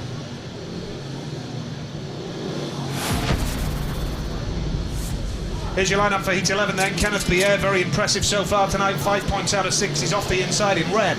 Chris Holder goes off gate 2 in the blue helmet colour. Gate 3 in white is Antonio Lindbach. Fredrik Lindgren goes off the outside in yellow, passed by Laguta on the line in his last outing. This is heat number 11. Green light is on, and away from the start. Zagar. Kenneth Pierre's made a good one on the inside. Now Lindgren going high and wide around the outside. Fast Freddie Lindgren in yellow challenges Pierre, who holds the line superbly. Now Lindgren is going to go high and wide towards the middle of the track, and that is a superb ride from Freddie Lindgren. Second place is Kenneth Pierre. Chris Holder is third, and Antonio Lindback is trailing at the back. But Lindgren had to work really hard there, got the drive, and went to the right part of the track at just the right time as Lindback tries to go past Holder for third. The track record holder certainly got a bit between his teeth here. He's smelling fresh air out front, but what a scrap going on for the third place there. Holder currently holding it, and Lindback is busting to go to try and get on terms of it. Trying the inside, trying the outside. He's gone wide again, out into the dirt, cuts back. He's getting alongside. He's going to get Holder coming off the second corner. Good ride there from the Swede. Holder's coming back at him though. Just pips past him going into the last corner. Is he going to get there, Nigel? Yeah, it's a good race, isn't it? Absolutely superb. A win for Freddie Lindgren. Second was Kenneth Pierre. Holder and Lindback having a real battle there. Chris Holder just doesn't look quick enough tonight. There's under severe pressure from Lindback, and Freddie Lindgren, well, has to be said, the way he timed his move, that was superb as he won that race with Kenneth Pierre in second. Pierre moving on to 7 points now. Chris Holder was third, and he's only on 4 from 3 rides and knows that he is going to face a battle to get into the semi-finals now as well. As we see Pierre on 7, Lindgren on to 6 points now. He moves into the top 8. And again, more good, entertaining speedway there, yeah. Oh, it's been a fantastic meeting so far. We know this track can make some good racing. We know it's a little bit gnarly with the ruts and the way the dirt is, but let's have a look at the replay of the start here. Good start from Pierre off the inside. Also a very good start there from Lindgren off the outside, who gets alongside Pierre here going into turn 3 on the opening lap, and that's where he makes the pass and he makes it stick all the way home. Different angle here. Lindgren, look at Lindbeck there in white. He has a quick look over his shoulder, seen he's missed the start, wants to cut to the inside, but Holder's already there, so he can't really do a lot but stay where he is in the first turn. A little bit later on, terrific scrap between these two. Holder in the blue helmet colour, he's got the point at the moment. Lindback though in the white. Here we see the pass. Is he going to get past? No, this is a bit later I think, where Holder drifts up in the dirt and he just squeezes past Lindback to get the 1 point. Kenneth Pierre, the Danish international, 7 points from 3 rides tonight.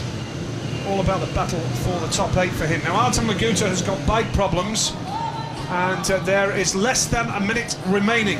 He's in the white helmet colour here, and he's got less than a minute to get around to the start line for heat number 12.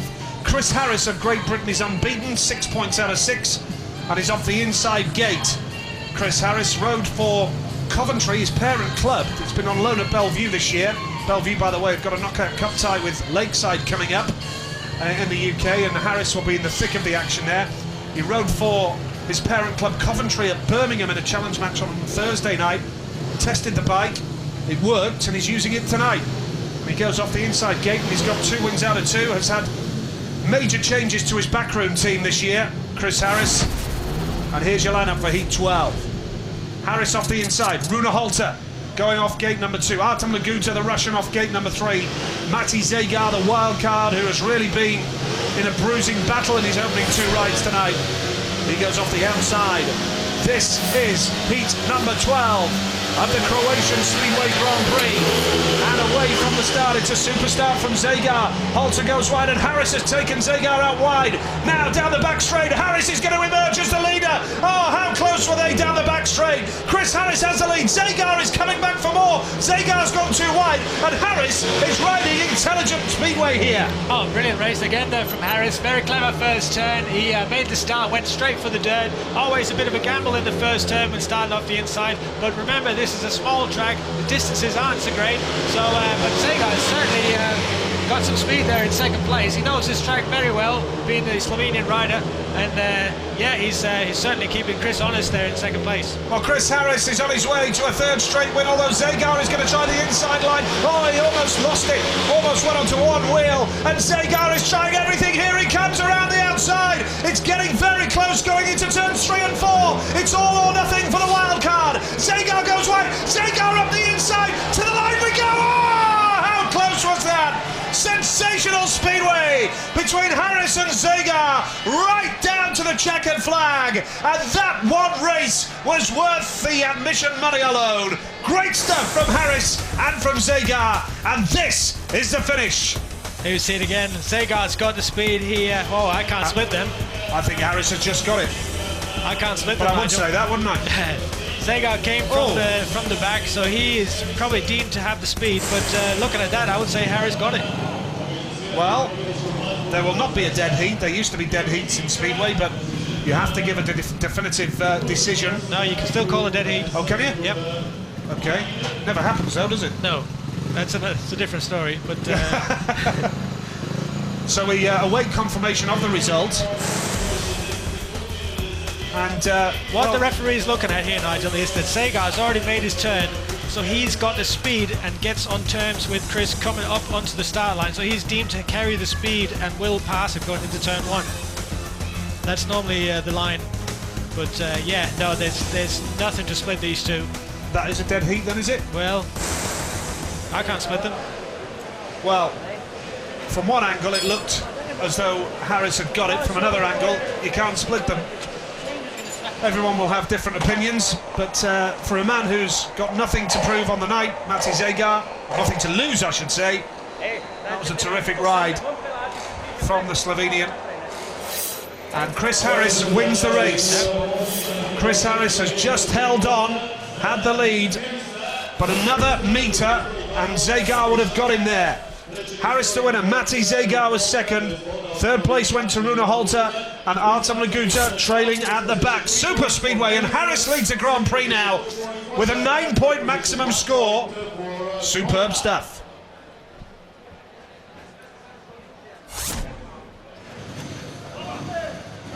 Well, what a fairy tale night for Chris Harris. It's been a troubled old season for Harris, but my word, he is riding out of his skin tonight. Good start there from Harris in the red. Look, he just clips the inside curb, then goes straight for the dirt. Zagar's already there. He has to sort of turn a little bit harder, not let the bike run the way he wanted to. Zagar stays on the outside. Harris sticks on the inside, then drifts up in the dirt. The very heavy dirt, it's very loose here in Gorisan, so when the spray hits you, it's almost stops you in your tracks there. Another angle from the start. Harris clutching it, going to the first turn there. Halted a little bit out of shape. Zagar's already in the picture. He's made a very good start off the outside. Harris there, bouncing through the holes. At this stage, Zagar's actually in front, but a little bit too wide. And Harris gets his wheels in line quicker than Zagar and gets the speed going down the straight. Here we see another angle. Zagar coming on terms with Harris, who gets a little bit of speed coming off the corner and gets the 3 points. Brilliant race, once again. You actually, with these silencers, need to service your engines much more often, and sometimes they were down to doing one meeting per service. Looking to pick himself up after that fall in his last outing. Freddie Lindgren. Looking to build on that race win last time out. Only 1 point from 3 rides. His misery continues. Hard fought 3 points tonight for Zagar. Greg Hancock. Edging towards his dream. Kenneth Bear. Riding well tonight, Pierre. Chris Harris. Maximum man so far. Nicky Peterson. Well, what a lineup that is. Heat number 14. Looking forward to that. Jarek Hampel. Looked very fast winning his last race. Artem Lagut. 4 points to his name. Antonio Lindbäck. Still only 1 point and has ridden better than that. Deserves more. Jason Crump. Scrapping away only 3 points. Tomasz Gollo. 4 points and facing a fight for a semi-final. It's just not his season, is it? Emil Seifudinov. 7 points out of 9. Looking good. Chris Holder. 4 points, still needs plenty of work on his plate for points. As we see Freddie Lindgren, who, well, had a decent meeting in Voyens. Lindgren actually got 13 points. Freddie Lindgren, and got to the final in Voyens. How he'd love to follow that up with a final appearance in Gorisan as well. But here's the gate stats. Yeah, they seem fairly even, I have to say. You know, only gate 3 proving a little bit of a nightmare so far. Surprisingly, gate 4 is good. You know, it's on the racing line, so that shouldn't really be as good as it's appeared on here. But let's keep in mind that it's not necessarily the guy that makes the start that wins the race. But Yeah, and here we have the World Championship standings. They tell their own stories. Yeah, Hancock's still, getting very close to the world title. Points chipping away, and he's out again in heat 14. Hampel is out again in heat 15. So the question has to be asked, can Hancock go and become world champion in this next batch of 4 races? It could happen. Could easily happen. Just checking the gate stats in my own notes, and I see that gate 1 is by far the one that seems to be working. But we'll have to keep an eye on that through the night, because once again, you know, the ruts are getting very, very deep out there. Picture of Jason Crump's wife and children there just a few moments ago. And for Jason, well, 3 points from 3 rides. He's a much better rider than that, we know. Yeah. And it's frustrating because he has been showing some fine form, Jason, and I, for one, was expecting him to have a good night tonight, Jan. Well, yeah, we saw him at Morlilla in absolutely blistering form. And yeah, like you said, Nigel, he is a better rider than what he's been showing. So it'll be interesting to see when he's going to turn it around, because I'm sure that he will. And we're just looking at the riders getting ready to go out for the next race, which will be heat 13. Here is a nice close-up of the wildcard, Matej Jagar. And plenty of Hungarians in the crowd tonight as well. Obviously the Hungarian flag on a Thomas Golub fan. Yep, so heat 13 coming up. Jonsson in yellow.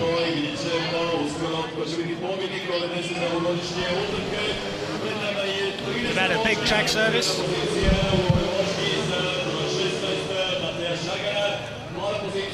So heat 13 coming up. Andreas Jonsson in the yellow helmet colour. Greg Hancock, if you've just rejoined us, 5 points away from becoming world champion on the night. Still got Gorzhov to go in a fortnight's time. Holder, a shake of the head. Not going his way tonight.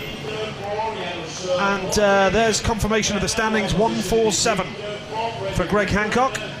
Jarek Hampel back on 112. Hancock is edging closer to his dream of becoming World Speedway Champion.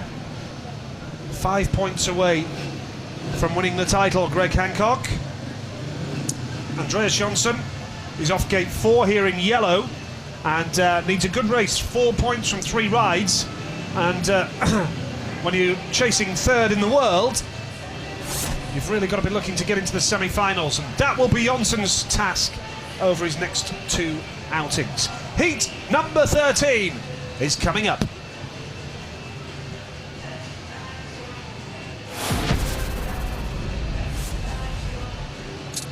Matej Jagar goes off the inside in red then, from Slovenia, the wild card. Janus Kolodze, miserable night for him, he goes off gate 2. Freddie Lindgren of Sweden goes off gate number 3, desperate to get into the semi-finals yet again. Andreas Jonsson goes off the outside in yellow, just 4 points to his name, but good that he's fit enough to race after ending up in the air fence in his last outing. This then, heat number 13 here in Croatia. It's a hot, sticky night, and the atmosphere is electric. Heat number 13, and Jonsson off the outside. It's made a good one, but Kolodze's gone square, and now Jonsson goes down. Surely that has to be all 4 back. First bend incident, the red lights are on, and they went on straight away. Jonsson in an untidy heap once again. He's really in the wars tonight, Andreas Jonsson, having, It was a domino effect after Jagar lifted slightly going into the turn and hit Kolodze, who in turn hit Jonsson. Here we see it now head on. This is a good angle. Jagar in red, he goes off the line a bit. Oh, Kolodze lifts there going into the first turn, goes out into the path of Jonsson, and Jonsson goes down. AJ's up and walking back to the pits, which is good to see. All 4 riders for the restart, which is understandable. Confirmation from Craig Ackroyd, the referee, that it is all 4 riders back, and that's the logical decision, I think, in a first bend incident like that. It would have been unlucky to exclude somebody there. Yeah, I mean, there's no doubt it was Kolodze who was at fault here, but like you said, it would be harsh to exclude him for this. Perfect shots of the incidents in the first turn. Excellent shots. Jagar's well away there on the inside, so he'll take courage from that and want to go out and do it all again. Jonsson with Carl Blumfelt alongside him there. It's been a fine combination that in the second half of the season in particular, Blumfelt and Jonsson. But AJ has ended up in the fence in 2 successive outings now, and takes a lot to pick yourself up from that. Yeah, but he's a tough character, is Andreas, and I'm sure we won't see any ill effects on him when he comes out for the restart. Freddie Lindgren, who is in a decent run of form, still getting trouble from his back injury, still getting pain from the back from that crash at Wolverhampton, Freddie Lindgren, but still doing a pretty good job tonight. Oh yeah, he looked quite mean in that shot. Looked like he was ready to pick a fight with the first one that came in his way. Yeah, cameraman stayed well away from him. And Jonsson just looking at his hand. He hurt that in the World Cup, of course. And Tony Olsen, the race director, will establish when is the right moment to put the 2-minute warning on. Craig Ackroyd, our referee, just away to our left here in the main stand here in Croatian. Andreas Jonsson, who, as we say, had that poor first half to the season, but second half has been sensational. And you do have to say, if he gets it right from the start of next season, when they're on the same silencers and they're not actually starting with a new silencer in operation, they're all starting level and they're used to the silencers, then maybe Jonsson could be a candidate for the world title next year.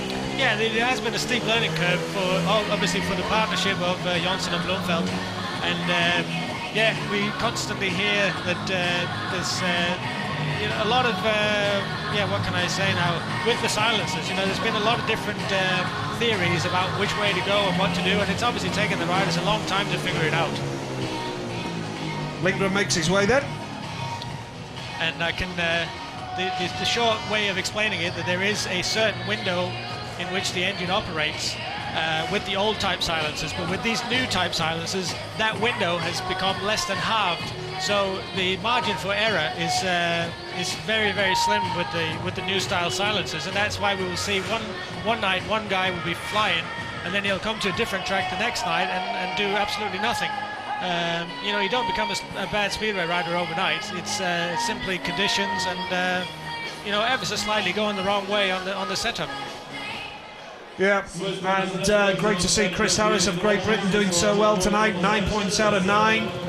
Greg Hancock, if you've just joined us tonight, on the verge of being crowned world champion. He appears in heat number 14, which is the race after this. Freddie Lindgren, I think every race that Lindgren comes out in, he's got a point to prove, Jan, hasn't he? Because he knows he hasn't done himself justice this year. Yeah, and he points that out in the interviews, and I'm sure the organisers will look at that as well. Not what he says in his interviews, but how he acts out on the track. And I feel he's certainly made a very good account of himself. The FIM and BSI Speedway will be sitting down and looking at the 4 picks that they have available for the 2012 Grand Prix Series. Significantly this week, news confirmed that in Gorjov in a fortnight's time, the wild card will be the talented teenager Darcy Ward, who was wild card in Torren. And a bit of fun and games between the Lindgren and Jonsson camp as we build up to heat at number 13. And Andreas Jonsson hoping for a clean getaway this time, having ended up in the fence in the last 2 outings. So heat number 13 it is. Let's confirm the lineup for you once again. Matti Zegar goes off the inside. Gate number 2 in blue is Janis Kolodze. Gate 3 is Freddie Lindgren. And off the outside, Andreas Jonsson. A big heat number 13 then here for Jonsson and Lindgren in particular. 2 riders off the outside. Jonsson going for the bronze medal. Possibly the silver medal as well, when you bear in mind that Hampel's only got 4 from 3 rides. And Lindgren with a point to prove, looking to get as close to that 8th place as possible. The restart of heat number 13 is here then. And what a start from Kolodze off gate number 2. Lindgren will try the inside line now. Jonsson will try the outside, and Jonsson has got the dip down the outside, but Kolodze holds the line. He's got that lead. Oh, he almost loses control of the bike, Kolodze. And now here comes Lindgren through into second, and third now is Matti Zegar. But Kolodze, what on earth was he doing there? Almost lost the machine completely, and Jonsson takes up the lead. Certainly plenty of action there on the first lap of this race. Heat 13 here, we have Jonsson out in front in the yellow helmet colour, stretching away, showing plenty of pace, with Lindgren in second place.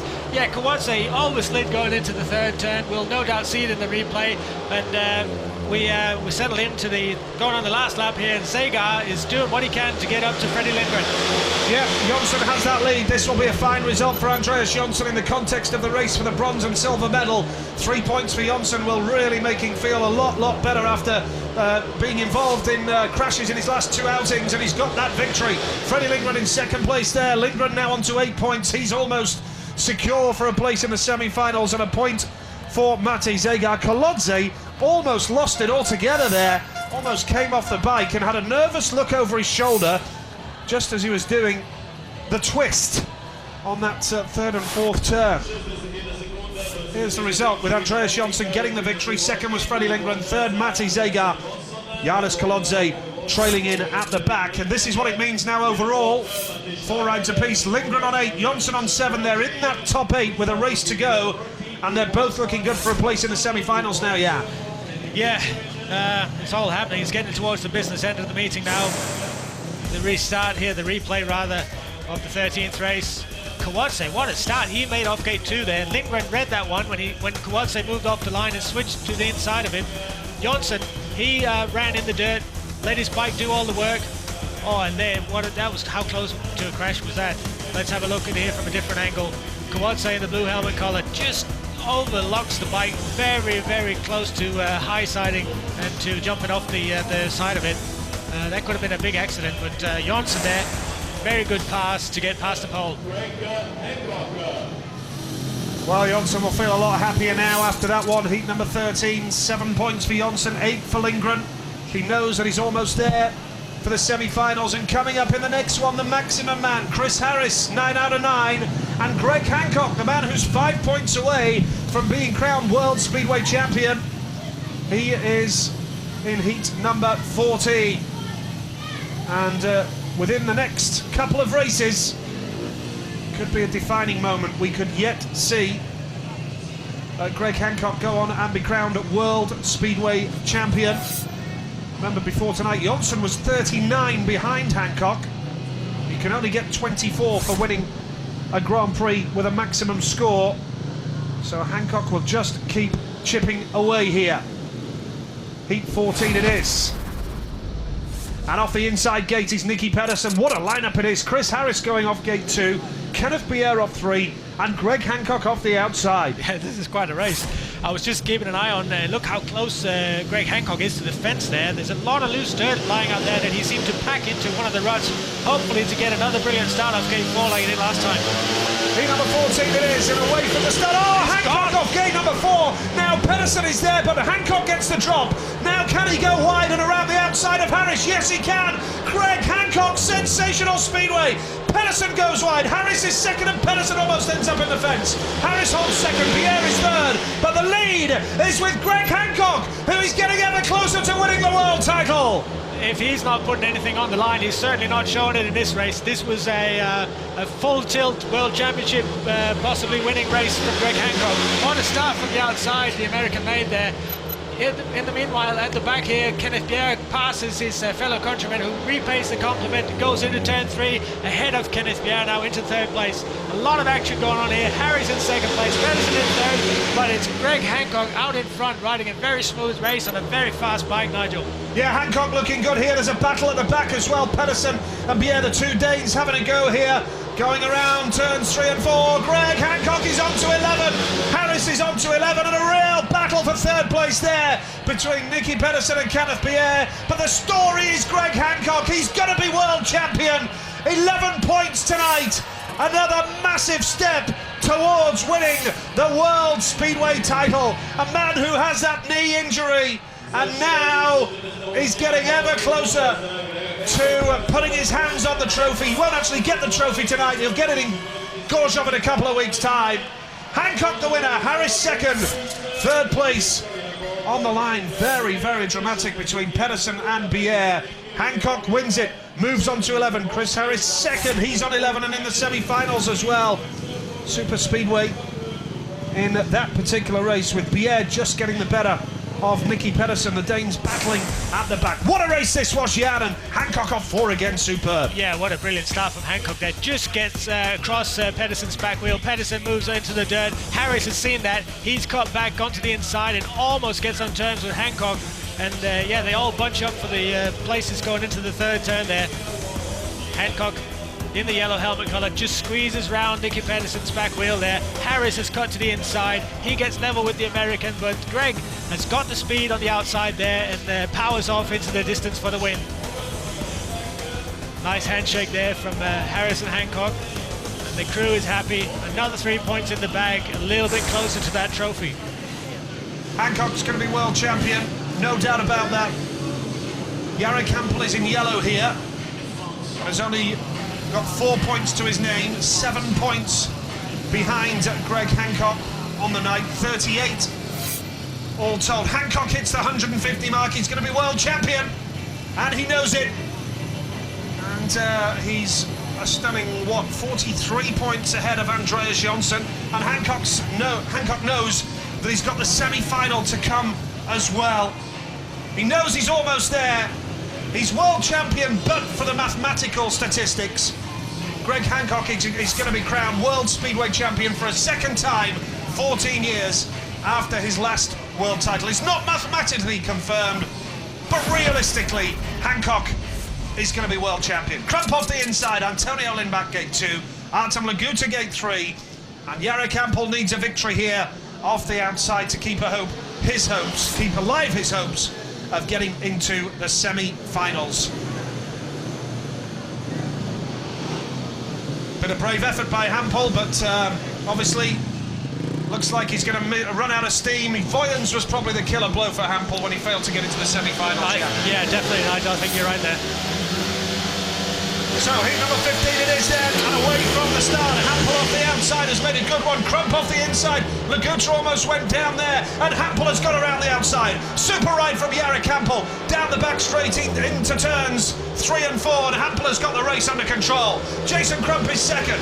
Third place here in blue is Antonio Lindback. Artem Laguta at the back, and this is what Jarek Hampel is very capable of doing, Jan. Yeah, he's a very fast, very smooth rider when he's out in front. Crump there in second place is desperately trying to get on terms with the pole, but there's plenty of dirt there for the riders also. We can see Hampel is riding the wide dirt. It's really the fastest line he's taken right there. Lindbeck though, he's also shifting. Is he going to get into distance of Jason Crump? And he certainly carries the speed. He's faster than the Australian. Crump switches to the inside there, and Lindbeck stays in the dirt and loses a little bit of ground on the last lap. But Jarek Hampel is going to come round and take the checkered flag. 3 big points for him, keeps his hopes alive of a place in the semi-finals. Jason Crump second, Antonio Lindback was third there now. And well, we are still waiting for mathematical confirmation that Greg Hancock will be world champion. And it looks as though heat 20, we may well have that position that Hancock will be crowned world champion surely in the next half an hour or so. Hampel the winner of that one. Second place went to Crump, and Lindback third. Laguta at the back, good speedway. Hampel the winner, and he moves on to 7 points. Crumpy moving on to 5 with his second place there in heat number 15. But more good speedway. Keenly competitive here, yeah. Very good start from Hampel off gate 4 there. He puts his legs forward to keep the bike from lifting too much. Crump has also made a good start off the inside. Not quite there. Hampel just gets the run coming out of turn 2, and Lindbeck's into third place. Different angle there. Hampel again, legs forward, trying to keep the weight to the front while still have maximum drive. Going to the first turn, he goes straight for the dirt and just gets around Jason Crump there in the red helmet collar, and that's all she wrote. There was 3 points for Jarek Hampel. Crump there collected another 2 points. The 3-time world champion is up to 5. We're expected, usually seeing more from Jason, and I'm sure he won't be happy with that one either. Absolutely.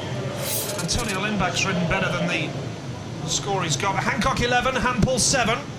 So Greg Hancock now within touching distance of the world title, and well, just a couple of points away from being crowned world speedway champion. So we build up to heat number 16 now. It's getting all very close, all very tight for Hancock. He's out again in heat number 20 in the white helmet colour. And heat number 16 it is. Off the inside, Chris Holder in the red helmet colour. Emil Saifuganov goes off gate 2 in blue. Bruno Holter gate 3 in white. And Thomas Golub going off the outside in the yellow helmet colour. This is heat number 16. After this race, every rider will have completed 4 rides. Saifuganov battling for a top 8 place. Chris Holder still battling away. He wants a win here to strengthen his chances of a place in the semi-finals as well. This is heat number 16, and away from the start into that first turn. Saifuganov makes a good one. Golub is going to try and go around the outside. Holder holds second place right now, but here comes Golub around the outside. Super ride, and Holder is going to try and take Golub out wide. Oh, that was ruthless from Chris Holder. That allows Holter to come up the inside, and Golub is still there as well. Golub's wound up, you can be sure of that. Saifuganov with the lead, and again, super speedway developing here, yeah. Excellent racing. There's plenty of fight left in these races. We have Holter in second place there. He's now coming under pressure from Chris Holder. Holder in the red helmet colour switches his attack to the inside, gets alongside Holter, gets a little bit out of shape, but in turn that sends him up into the dirt, which helps him come off the pit corner a little bit. And it's as we go into the last lap. Saifuganov stretching away in the lead, and the world champion, the current world champion, is bringing up the rear, Nigel. Down that back straight, Emil Saifuganov looking superb here. He's going to go on to 10 points. He can book his place in the semi-finals securely now. A fantastic race win from Emil Saifuganov. Bruno Holter was second, Chris Holder was third, and Thomas Golub is last and is only on 4 points from 4 rides. A major surprise once again as Thomas Golub fails to deliver the goods. The end of the season can't come soon enough, you feel, for Thomas Golub. It's been a nightmare campaign for him, but Emil Saifuganov, what a night. Simply superb. A win for Saifuganov, second place Bruno Holter, third was Chris Holder. Thomas Golub at the back. Greg Hancock then stands just 2 points away from being crowned world champion. As I said, he is going to be world champion. It's almost confirmed, and surely we'll see that over the next few races.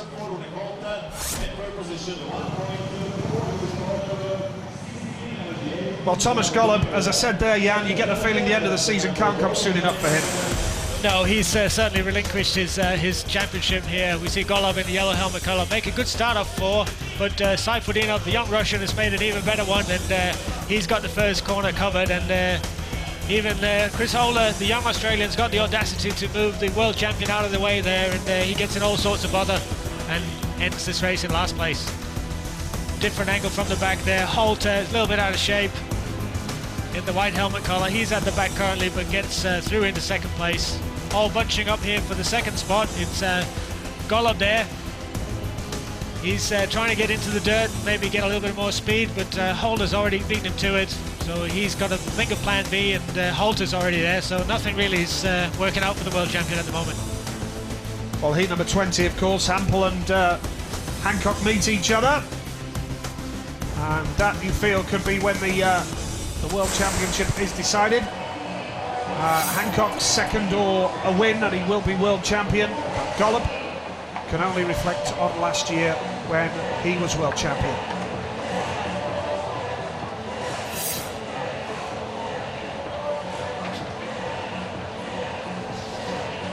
So Golub will be desperate to bounce back next year, you can be sure of that, but we are now, you feel, just moments away from crowning a new world champion in Greg Hancock. And quite a story, Jan, at 41 years of age. I know we keep on about it, but it is a huge story. And Greg is with Steve Brandon. Greg Hancock, you've been the man of the moment for most of 2011. I think it means 2 more points you need to secure the title. Well, you know, it's been a long old season, you know, and as I said, I'm willing to go to the wire. So, of course, it'd be nice to win the last heat and secure it then. But, you know, it can be a long way. You never know. Just emotions right now. How are you feeling? Yeah, I feel pretty good. You know, I mean, it's the adrenaline's pumping because of the world title. You know, that's what's at stake. And like I said before, it's the big carrot. So I'm pretty hungry for it. 14 years, a long time ago, isn't it? Yeah, it sure is. You know, I lose count. It's you guys that keep reminding me. So I thank you for that. And just a word on the track out there, a little bit slick, tough, tricky. Yeah, it is a little bit slick. It's you know, last year it was because of the rain. It made it a little bit more tricky to ride, but this year it seems to be a little bit more smooth, and you know, the bike's working perfectly for me. So I just got to drop the clutch right and hold my line. It's probably going to seem like quite a long time now waiting for heat 20 to come around. Yeah, of course. I mean, it's one of those things, but that's okay. I'm prepared to wait. Good man. Thank you. Thank you. Well, Mr. Popular, Greg Hancock, and as we say, he meets Jarek Hampel in heat number 20. So it's quite ironic that matchup comes up in heat 20 when it could decide the world title. Well, it's already decided, but for Greg to be confirmed as world champion. You know, hats off to Greg for being willing to come to interviews at this stage of the meeting, at this stage of the competition.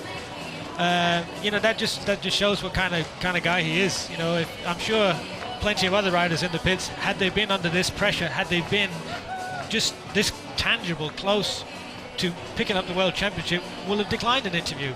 And I'm quite sure that Greg, bless him, would be quite happy if they left him alone.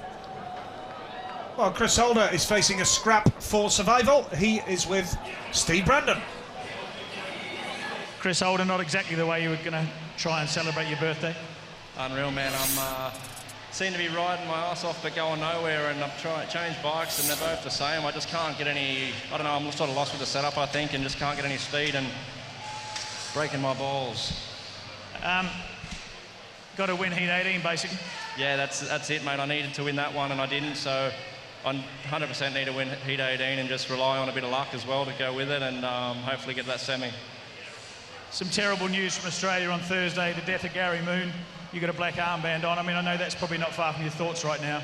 Yeah, we found out yesterday. It's pretty tragic news for everyone in Sidecar Speedway at home. It's such a big family sort of thing, and you know, that was a big shock, and I know there are probably a lot of people watching at home, so I wanted to do good for him tonight, and it's not working out the way I want it to, but you know, hopefully they all stay strong and support each other, and I'm sure it'll be fine, but it's a tough one. Looking at positives though, this year has been a much improved performance. You've really grown into being a Grand Prix rider now. Yeah, I know, but it's so frustrating. I just can't get the results I want to sometimes, and like times like this I'm sort of speechless. I've got no words to what I can do to make it better, but you know, I'm not giving up. Come and hit 18 for everyone. Easy. Well, nice words from Chris Holder there. Terrible news from in Australia. Wish the family all the very best. And let's now look at heats 17 to 20.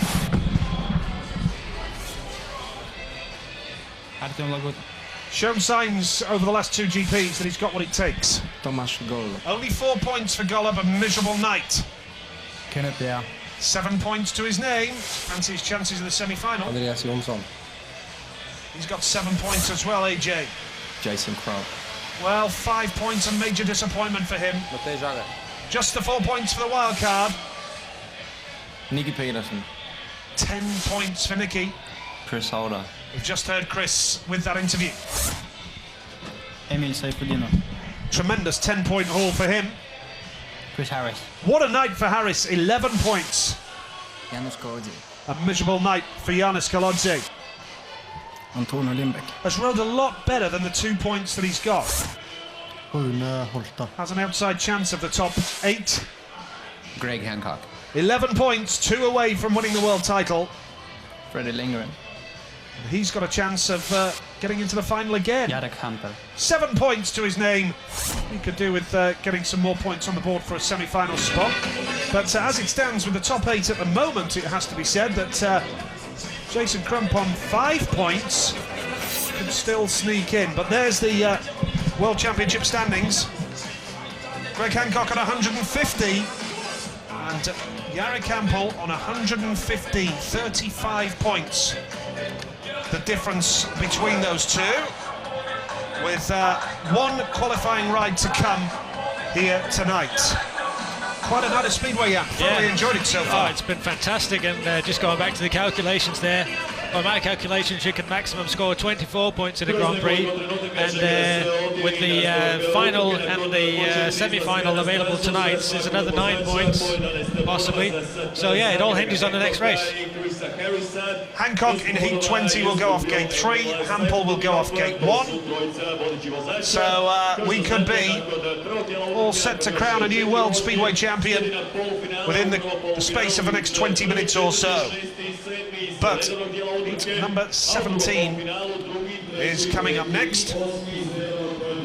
And it's to be said that Andreas Jonsson has been in the thick of the action tonight as well, with some fine action. He's been in the fence a couple of times, and this man, Tomasz Golob, the outgoing world champion, looking to bow out on a high.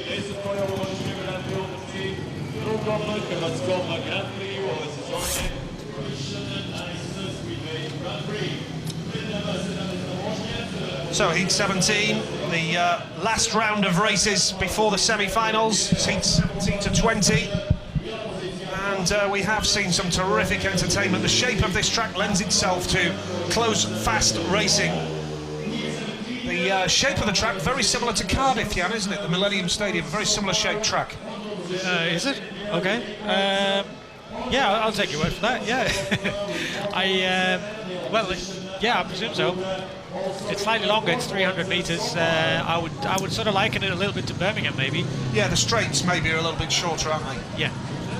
But still some good racing, and this could well be Tomasz Golob's last ride as reigning world champion. Yeah.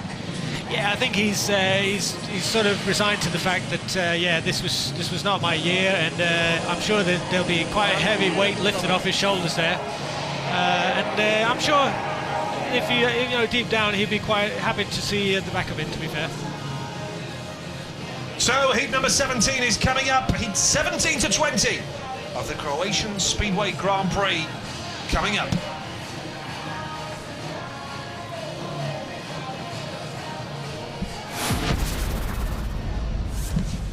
Heat 17 it is then, here with Andreas Jonsson going off the inside, and gate number 2 is with Kenneth Pierre on 8 points. Tomasz Golob gate 3, a night to forget, and Artem Laguta going off the outside gate here. Right now, 8th place is with Rune Holter on 5 points, so could well be that maybe 7 points will get you into the semi-final tonight, so there's still a chance with a race win for Tomasz Golob here. Heat number 17 it is. And away from the start, it's a good one from Golob off 3. Pierre off 2 has made a good start. Oh! And Pierre locks up, and that allows Jonsson through. Down that back straight, Tomasz Golob has been shoved into 3rd place. The lead is with Andreas Jonsson. Kenneth Pierre is coming around the outside, but Jonsson's going to take him wide. Golob is at the inside as well. Pierre's past him. What a ride from Kenneth Pierre. Jonsson 2nd, Golob 3rd, and trailing at the back is Artem Laguta. Sensational first lap of Speedway, yeah. Oh, this is another no-holds-barred race here. Kenneth Pierre went where angels feared to tread and passed Andreas Jonsson, who is extremely quick tonight, and all Golob could do was watch the action in front of him. He's got the best seat in the house for this one, but yeah, I'm not sure what happened in the first turn. They've watered the track, so maybe it was a bit slippery, and that's where Pierre lost ground. But Golob, though, he's got the bit between his teeth now. He's making up a lot of ground on Jonsson. Can he get there? Oh, down that back straight, he's much quicker than Jonsson. He's going to try the outside line now, getting ever closer towards that air fence. Pierre's going to take the checkered flag. Jonsson holds out for 2nd. Kenneth Pierre wins the race, and Tomasz Golob finishes on 5 points only tonight. His night is over. Tomasz Golob will not make the semi-finals, and that is probably Golob's last ride as world champion, because you would suspect that over the course of the next 20 minutes or so, we will see a new world champion crowned. Heat 17, the official result. Kenneth Pierre, a fantastic win for the Dane. 11 points he finishes on. 2nd place was Jonsson, that puts him on 9. That'll get him into the semi-finals. Here's confirmation. Pierre on 11, Jonsson on 9, and Golob will not break the semis. He's finished on 5 from 5 rides. Yeah, no, not what we expect to see from Golob. You know, he was very fast here last year, but we heard in the interview Greg say the track is even better this year than it was last year. So yeah, what can you say? Replay here at the start. Look at Pierre in the blue helmet colour locking up into the first turn there. That gives Jonsson in red the chance to get on terms with him. Golob gets filled in from the spray from the 2 leading riders. Jonsson elects to stick down low on the inside. Pierre throws caution to the wind, goes for the dirt, which is always a bit of a gamble here when they've had track service, because all the dirt has been levelled out and moved to the inside, but he somehow, somewhere, finds some speed, gets on terms with Jonsson and just squeezes past him where there's really no room to squeeze past. What a ride there from the Dane, and the mechanics well happy. He ends on 11 points, thumbs up and a smile. He's had a great night, Kenneth Pierre, and that will really bolster his chances of securing his spot for next season. He's up to 96 Grand Prix points now, all told. And Tomasz Golob, any chance he had of really claiming the bronze medal look to be fast disappearing. 98 points he's on. Andreas Jonsson is on 109 now, so Golob 11 points behind Jonsson with 1 round to go. In Gorzhov, and Jonsson still has the semi-finals to compete in. This is heat number 18. Now, Nicky Pedersen on 4 points so far. Will be desperate for a race win. Chris Holder with a win here will give himself a great chance of retrieving a pretty bad night on his birthday. Pedersen off 2, Zagar off 3, Jason Crump 5 points as well. A win for him could put him in the semi-finals. So a lot for these guys to race for. Nothing is decided yet. Heat number 18 then. Craig Ackroyd, our referee, with his finger on the button. The green light is on and away from the stars. Chris Holder makes a good one off the inside. Now watch out for Crump on the outside. He sweeps around down to that back straight. Holder has the lead. Crump tries the inside switch. Oh, what a move from Jason Crump. Sensational speedway down that back straight. Pedersen's there as well, and Holder is getting all beaten up here. Chris Holder holds second place. He's got Nicky Pedersen charging after him. Jason Crump with the lead. Holder now taking up the challenge. What a race this is! Another fabulous race there. You could throw a blanket over all 4 of them. They're that close for position. Sagar getting into 3rd place, just passing Pedersen. Pedersen though coming hard under the Slovenian rider going into the pit corner. Sagar cuts back. Nice pass coming up the inside of Pedersen there. Has a quick look. Where is he? Is he going to go on the outside? Yes, he is. What's Nicky going to do? Is he going to square it off and go on the inside? No, he's not got the speed. Out front, Crump stretching away from Holder. Sagar in 3rd place and Nicky Pedersen bringing up the rear. Well, this gives Jason Crump a great chance of a place in the semi-final. It just shows you one ride can really rejuvenate your night, and it's a super ride from Crump. Chris Holder 2nd, moves him on to 7 points, but with Nicky Pedersen outfoxed by Mate Zagar, and Pedersen surely now is losing the chance of a top 8 place, and is going to need a pick from the organisers for a place in the 2012 Grand Prix Series. Bad result for Pedersen there in Heat 18. Jason Crump, what a win that was. How on earth did he manage that in that first lap? 2nd place went to Chris Holder. 3rd was Mate Zagar. This is what it means now. Crump is into the top 8 with 8 points from 5 rides. Chris Holder will not make the semi-finals with that 2nd place, and Nicky Pedersen's night is over. Miserable night for the triple world champion, scoring only 4 points.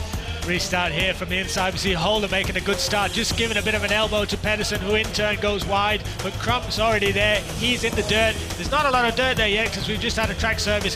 What a switchback there. He cleverly read that Chris Holder was going to go straight out to the fence and cut back to the inside of his fellow Australian. There we see it again. Very quick there to change direction and getting on the inside of Chris Holder to pick up the 3 points. Very good ride there from the 3-time world champion, just when it's needed the most. But again, some spectacular speedway, Jan. It really is great to see excitement and entertainment like this. And, well, look at Holder. Yeah, he knows that he's blown his chance tonight.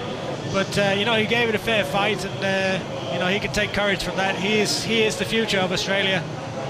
Yeah, it's thumbs down for now, mate, but you'll be back, bigger and stronger. Yeah, he's a terrific talent, and superb stuff here as we move on to heat number 19. And surely a formality now that Greg will go on and become world champion in heat 20 or in the semi-final.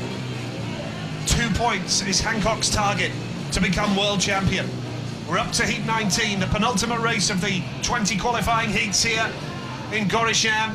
It's a very hot night here in Croatia. It's been a baking hot day, beautiful sunshine all throughout the day as we build up to heat number 19 of what has been a breathtaking speedway meeting. Lindback off the inside, Kolodze off 2. Chris Harris of Great Britain, brilliant tide, is off 3. And going off the outside is Emil Seifertov, the brilliant young Russian. This is heat number 19, and it's a great start from the inside. 2 gates. Harris now switches up the inside. Lindback has that lead. Down the back straight, Kolodze goes around the outside. It's very, very tight between the 4 of them, and the battle is very much up front to Seifertov. Almost clips Harris's back wheel. The lead is with Kolodze. 2nd place, Lindback. Harris tries the inside line to try and get the better of Lindback and has done him. He's got second place now, Chris Harris. This is tough speedway again. Again, lots of action there in the opening couple of laps there. Harris out of the dirt. He's got plenty of speed. He's certainly got Kowalczyk in his sights there, and Sayfutdinov, getting in a little bit of trouble there because Lindbeck elected to go on the inside, and Sayfutdinov had to stand on the brakes there. But Harris going out of the dirt. He's going to square the corner off. Just turns just before him hitting Kowalczyk's roost from his back wheel. Out in the dirt again. Harris has got the bit between his teeth. He's going to cut back. Is he going to get there, Nigel? One corner left. One corner to go, and Harris does look as though he's got the speed, but Kowalczyk on his day is still a terrific rider and has held the line and has got the better of Harris. But still, for Chris Harris to finish his qualifying rides on 13 is a spectacular effort. And it was a hard-fought ride from Harris there, yeah. He had to do it a hard way. Absolutely, like we've seen so often from Chris. You know, he's not the best starter, but my word, he's certainly shown us everything tonight, both his passing skills and his gating skills. Terrific night of speedway. And that race summed it all up. Heat 19, Kowalczyk the winner, Harris was second, Lindbeck was third, and Sayfutdinov at the back after scoring, 3 race wins out of his 4 rides. Was superb. 10 points for Sayfutdinov, but Harris tops the Grand Prix on 13 points, and what a night's work from that man from Great Britain. Here we see it again, yeah. Very eventful first lap here. Lindbeck in red makes the start. Harris has already cut to the inside there, but Kowalczyk in blue has got the speed coming off the corner. Three abreast there going into the bottom turn. Lindbeck locks up a little bit too much. That leaves the wide open for Kowalczyk to go in the dirt, get the speed, and take the win. So this is the moment. This is the moment for this man. He knows it's close. The whole stadium knows it's close. Second place or better for Greg Hancock. We'll see him crowned World Speedway Champion. He's on the verge anyway. He's got this. He's got the semi-final to come. He's got Gorzów to come in a fortnight. But how he would love to go to Gorzów, knowing that it is beyond the reach of Jarek Hampel, who is in this race as well off the inside gate. 2 points for Hancock, and he'll be world champion at the age of 41, 14 years after he was last crowned world champion back in 1997. It is a remarkable story. First half of last season, Hancock, well, his career as a Grand Prix rider was brought into question. But now, 18 months after that, he stands 2 points away from being crowned World Speedway Champion. This is Heat 20. Jarek Hampel goes off the inside in red. Gate 2 in blue is Freddie Lindgren on 8 points and looking good for the semi-finals. Greg Hancock is off gate number 3. He's on 11. Going off the outside is Rune Holter. As it stands, Hampel looking good for the semis on 7. Lindgren on 8. And Hampel would dearly love to get the better of this man. Richard Child watching on, who's been in Greg's pit corner for all 10 rounds of the GP Series this season. Sean Moran, the legendary USA former rider, is here tonight, supporting Greg as well. This is heat number 20. Second place or better for the man in the white helmet. We'll see him crowned World Speedway Champion. Lindgren goes square in the first turn. Hancock is squeezed out to the back. The lead now here is with Rune Holter. Second place is Jarek Hampel. Third is Freddie Lindgren. Hancock comes up the inside, but Hancock is relegated to the back. He's really challenging for third here now. Hampel second. Hancock and Lindgren really close, really having a battle. And now Hancock's got through into third place. Hampel holds second, but Lindgren comes back for more. Hancock's bike working a treat there. He almost stops on the inside, and yet he still picks up the speed coming off the corner though. Lindgren does not let him go to sleep. He's keeping him honest. He's battling to get into third place, into getting that 1 point, but Hampel in second place. Hancock just squeezes Lindgren down the back straight there. He's got to get off the throttle, but Holter, what a surprising leader out front. Well, it looks as though Greg Hancock will need just another point, because Hampel is second here, and Hancock is on his way to the world title. There's no doubt about that. The lead is with Rune Holter in the yellow helmet colour. Jarek Hampel gets second place there, and Greg Hancock is going to be World Speedway Champion for 2011. And trailing at the back, well, it was a real battle there from Rune Holter in the yellow helmet colour. It's almost done. The job is done as far as Greg Hancock is concerned. But how he'd love to finish the night by winning the GP as well. And we'll confirm heat number 20 the official result of race number 20.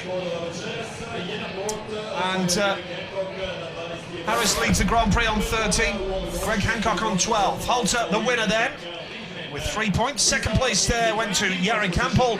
Third place to Greg Hancock, and Freddie Lindgren at the back, but still looks as though Jari Campbell will get into the semi-finals. Hancock knows his work is done. He knows that Hampel won't catch him, and it's Greg Hancock who is the World Speedway Champion for 2011. His work is done ahead of the semi-finals, how he'd love to win the Grand Prix, but he knows the job is done yet. Fantastic pictures. You know, Greg Hancock comes out on the track to take the applause of the crowd here. Everybody knows there's stars and stripes waving all over the place. The fact that Jari Campbell dropped a point there, of course, reduced Hancock's target. He knows he's got it. The celebrations can begin. The stars and stripes flag is flying high. It's happy days for Greg Hancock. Just that 1 point, and the fact that Hampel dropped a point as well. And coming out now are past world champions onto the track. Jason Crump, Nicky Pedersen and Thomas Golub are all coming out onto the track with Chris Harris, because they know it's a moment of celebration, and he is such a hugely popular character. Pedersen congratulates him. Crump, Golub, Harris, they're all there. They know what a special moment this is. 14 years after the last world title. It is a fairy tale story. Nice picture, the outgoing world champion and the new one. Both the same age group. It's amazing pictures. Here we go, getting the bumps. Race director Tony Olsen is there as well. Well, a man who we said halfway through last season he had to question his Hampel is there as well. And Jari Campbell has pushed him up until now. It was Voyens 2 weeks ago, and it was the defining moment for Hancock to go 31 clear of Hampel. And I'm sure Jari Campbell's time will come. But what a moment for Greg Hancock, World Speedway Champion for 2011. Jonsson congratulates him as well. As you can see, he's hugely popular with his fellow riders, Greg Hancock. And it is a special, special moment. He's without a doubt one of the most popular riders in the pit lane. Chris Holder gets a hug. Fantastic pictures. Phil Rising there from the Speedway Star, adding his congratulations to the new world champion. Kenneth Bier's there, Carl Blumfelt with him as well, Andreas Jonsson's manager, and engine tuner, of course. And we are going to try and get a quick word with Greg Hancock just as soon as we can, because that heat number 20, 2 points or better would have done it, but the fact that Jari Campbell finished second meant that he dropped another point, and Hancock's target became just one, and he got there. It's been a great effort by Hampel. He's got the silver medal to go for now. He knew before tonight that the job was done. And Greg Hancock, what a fantastic career he's had. 1997, he won the World Individual Championship for the first time with a sensational run of form. He actually claimed the title in Voyens in Denmark, but since then he's gone on to win Grand Prix. At Cardiff, Mr. Popular, one of the most popular riders with the British crowd, Greg Hancock spent a large part of his career riding in the UK, and has been just a glittering array of Grand Prix medals. He's ridden in every single Grand Prix throughout the history of the competition since its launch in 1995. And down to success in Voyens a fortnight ago, Cardiff in the summer. This year has just been Greg Hancock's year, and he is now unstoppable and is the new World Speedway Champion. Well, what a moment. He thoroughly deserves it because he has been Mr. Consistent right from the start of the season. Yeah, he'll be a very popular world champion, that's for sure. Second time around as well. All the riders seem to be very happy for him, and I'm sure that happiness is very genuine. It's nice to see. It's really nice to see. Yeah, hugely respected by everybody within the sport. It really is a good result for Speedway as well. A couple of years ago it was all about the young guns coming through, but we've had Mr. Golub last year and now Mr. Hancock this year. Yep. The young boys are going to have to wait, Jan. I think I'm going to have to start riding again. Yeah, and Mr. Tatum as well, perhaps. Well, there you go. But Yeah. No, we've had our time. This is terrific pictures. It's a fantastic story. Yeah. I was there at Hackney when he won the round, and to be here again tonight, it's quite special. You know, Craig's a good friend of mine, and I'm really pleased for him. Captain America, world champion, 2011. Will be as follows. Semi-final 1. Well, the semi-finals are on the way. The draw for the semi-finals will be happening very shortly. We will try and get a word with Greg Hancock just as soon as we can. Thomas Golub will head for the shower, and now that his work is done for tonight, and he'll be desperate to bow out of the season in style in Gorzów, which is his home track in Poland, in the Polish League, and that's coming up in a couple of weeks' time. Let's hear from Greg Hancock now with Steve Brandon. Greg Hancock, 2011 World Speedway Champion. That doesn't feel too bad. I can't say enough. Thanks, everybody. You know, that it'll set in a few minutes, I think. I'm still pretty much stunned right now, but, you know, it's been a long time. I remember the feeling, and I really would like to get used to this. This is just fantastic. Absolutely. I mean, you spoke to me recently. We spent a day with you in Sweden. You said that sort of 2/3 of the way through last year, you remembered why you were doing this. You certainly remembered well. And it actually started here, you know, in Croatia. So to get the world title here from where I kind of felt like I turned my career around again, it's awesome, you know. My wife wasn't here with the kids, but babe, I'll be home soon. Woo! And you mentioned your wife and children, your family, but, you know, a huge team of people support you through this effort to get you to where you are today. Yeah, you know, it starts with my wife for sure. She's my therapist. She's everything. So her, and then, goddamn, these mechanics, they've worked their butt off for years, and Rafael's like, he's a brother. I'm a little emotional now. They're the best. I can't thank them enough, man. Richard, Ando, thanks, you guys, everybody. And you got a couple more rides left tonight. You could win another one of these things. Yeah, you know, I'm going to do everything to keep my head focused on this now, you know, but I just want to go hug these guys for the next couple hours. You guys start the hugging now. Well done. Congratulations, Greg. Thanks very much. Come on, Falubas, Piratana.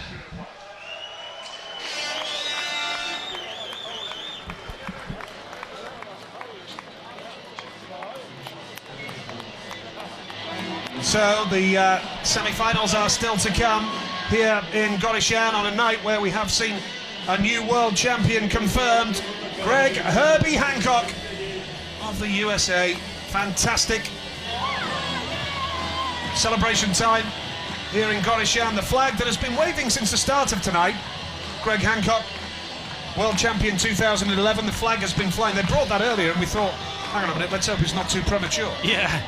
There's a bit of calculating going on at the moment, Nigel, because there's 3 riders on 8 points, and each have the identical wins and second places and third places that they normally calculate from. But let's see the replay of the last race there. Halter in the yellow gets a really nice run around the first turn there. Hampel in red is in second place, and at this moment Lindgren is in third place, but Hancock comes under the Swede to get into the crucial third place to get that 1 point that will secure his world title.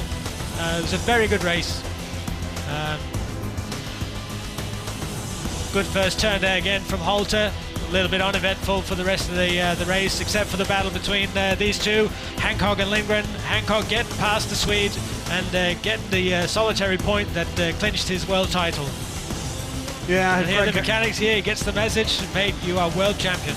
Yeah, well that's done. right, purely because, of course, although he needed 2 or more to be world champion, the fact that Hampel dropped a point meant that it was 1 or more effectively. He got the point, and that was how he was confirmed as world champion. He knew it. He went out onto the track to bow to the fans.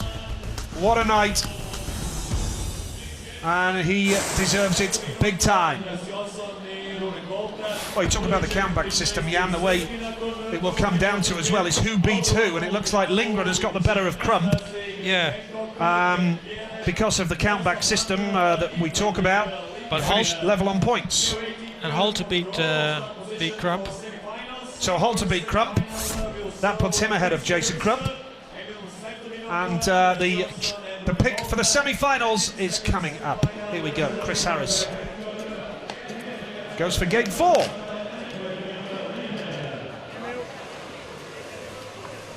Emil Sayfudinov has had a terrific night tonight. Goes off the inside. Andreas Jonsson will go for gate 2.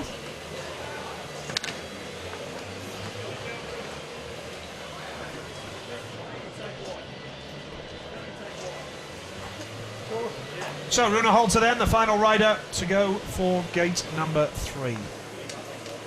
Nice for Rune to get into a semi-final as well after his troubles with his wrist injury. So Fuganov, Jonsson, Holte and Harris is the first semi-final. Second semi-final then, and Greg Hancock will be first to pick the new world champion. He's off the inside.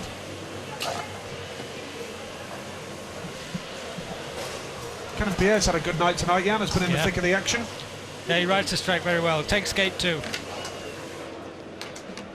It's a sign of how competitive this meeting's been, Nigel, that with 8 points, the triple world champion Jason Crum is the one to lose out. Yeah. Hampel takes gate 4. And Freddie Lindgren going off gate number 3. So the semi-final lineup is now known, and well, what a meeting it's been, and we've still got the semis and the final still to come. Greg will not get his World Championship trophy tonight. That will be in Gorzów in a couple of weeks' time. Let's take a look at the lineup for the semi-finals.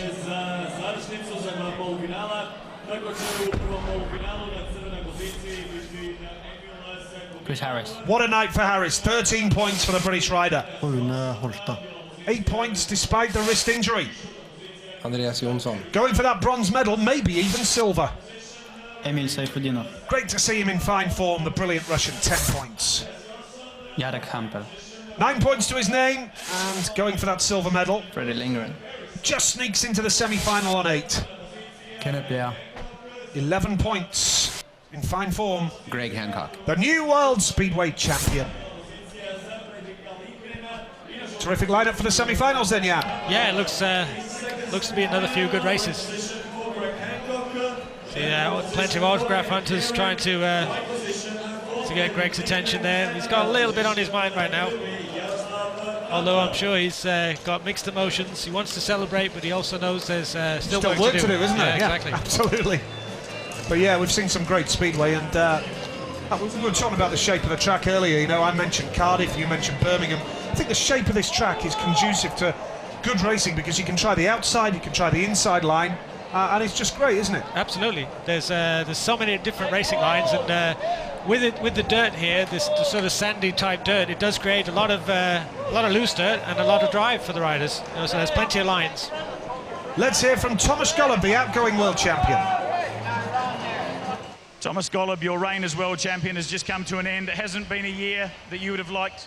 It's not good race for me in this year, and the first 5 Grand Prix, and the good results for me in the next 5 is a big problem in the not form and an engine. Yeah, I don't know. It's problems in regulation. One hit is better, one hit is last year. Maybe next year. And a word about Greg Hancock. He's done a fantastic job this year. Absolutely a world champion this year, and every time, every year a good race, and every Grand Prix is more points. I think it's 150. Is absolutely the best rider at this moment. And does life begin at 40 for speedway riders? Absolutely, yeah. And 40, 41 is not more. Maybe next year, and they come back in title for me, and then maybe Greg. Thank you very much, Thomas. You've been a great world champion. I appreciate your time. Thank you very much. Yeah, Thomas Golub has been a fine world champion, and congratulations all around from Greg Hancock to Greg Hancock, I should say, as we build up to the semi-finals here in Croatia.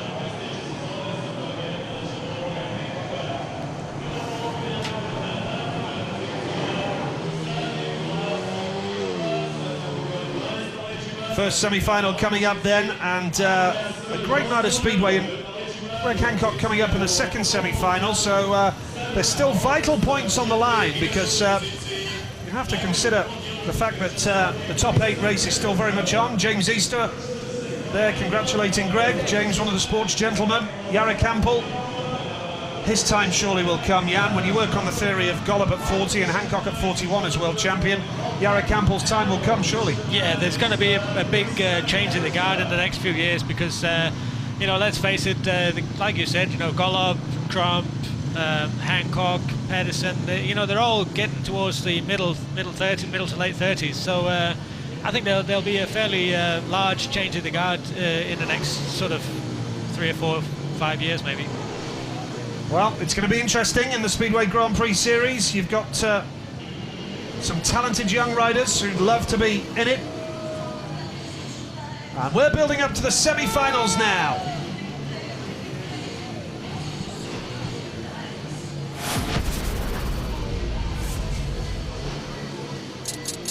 Line up for the first semi-final then. Emil Seyfriedinoff goes off the inside in red. Gate 2 in blue is Andreas Jonsson.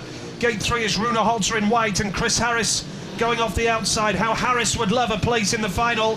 Harris before tonight in the World Championship was in 12th place, 48 points, but so far tonight he's been in terrific form with 13, moving him on to 61 Grand Prix points and putting himself very much in the frame, I would think, for a place next year. Now away from the start, Jonsson's made a good one in blue, as has Holter, but Harris with a clever switch. What a move from Harris, but Holter still charging hard, and Harris emerges into second. Seyfriedinoff is going to try and pass him up the inside. Harris now holding the line. The lead is with Jonsson. They're level, 3 abreast. Oh, this is so very tight going into that turn, and Harris dives around the outside, but Holter holds on, and Harris still with it all to do. And again, we're not let down by the action here in the semi-final. Holter out of shape, not for the first time tonight, and that allows Harris into second place. This is a qualifying spot there for Harris. He needs to keep it going now. He gets a little bit of drive coming out of the second corner, whilst Holter desperately tries to get back on terms with him, but so far Holter chasing Harris. Harris in second place and Jonsson out in front. Jonsson looking good, set for another final appearance here. It's going to be one big blast from Holter in white, who looks quicker than Chris Harris. Holter's going to have a go here in white. He goes high into the dirt to try and get him on the line. Down to the finish line. Oh, very tight for a place in the final. What a race that was. I think my gut instinct suggests that maybe Harris just got it, as our commentary position is just to the right of the start-finish line here. It was a breathtaking race. Holter wouldn't give up. The win is Jonsson's in blue, but it's all about second place. Has Harris held on? Oh, that's close. I think he has. I think he has too, because we can see Holter gets a little bit of a slide going on there over the line, which slows him down a little bit. Had he kept his, if we see it from the front again, we'll see that Holter takes his foot off the footrest. I believe that had he kept his foot stuck in there, pressed down, getting plenty of grip, he might have just pipped Chris Harris, but... Confirmation that Chris Harris has got second place and therefore qualifies for the final of the FIM Croatian Speedway Grand Prix. Good effort. Tremendous effort from Chris Harris. Moves him on to 15 points as well. Jonsson the win, Harris second, Holter third, and Seyfriedinoff goes out in the semi-finals. Chris Harris now on 15 points and in with a chance of winning, and it's his second successive appearance in the Croatian Grand Prix final. Well, he must love this place, Nigel. We see the replay here. Jonsson off the inside, lifts a little bit, clutches it all the way to the turn. Holter also makes a very good start. He elects to go straight for the dirt there. Harris in the background, we see he's already made his turn. He's cut to the inside and just gets up and past Rune Holter there. Here we see a different corner now.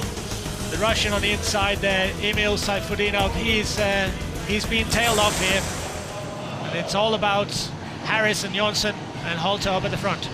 The new world champion Greg Hancock rides here in red off the inside gate.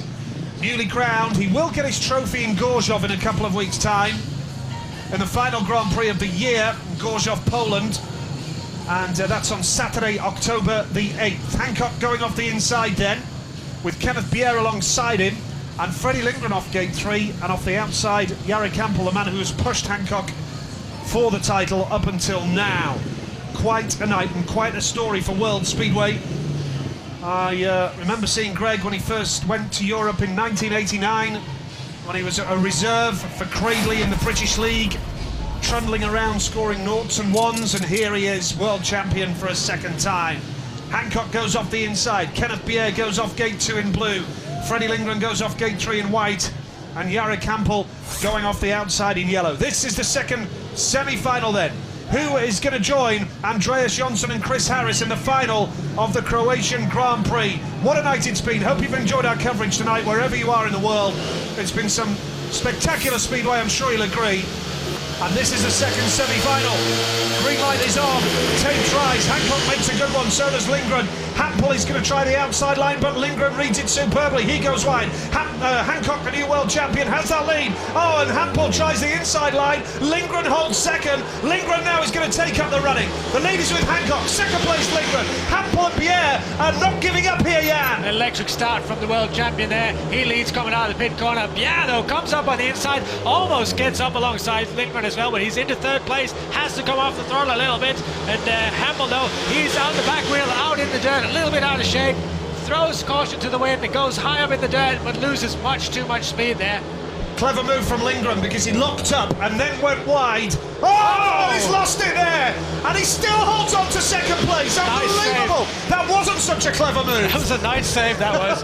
Oh dear, oh dear. Yeah, still not giving up though. He's going to have one last go around the outside of Lindgren. Here we go into the final turn, Nigel. Here comes Kenneth Pierre in blue. He's going to try one last swoop, but Lindgren's done enough. Almost lost control completely.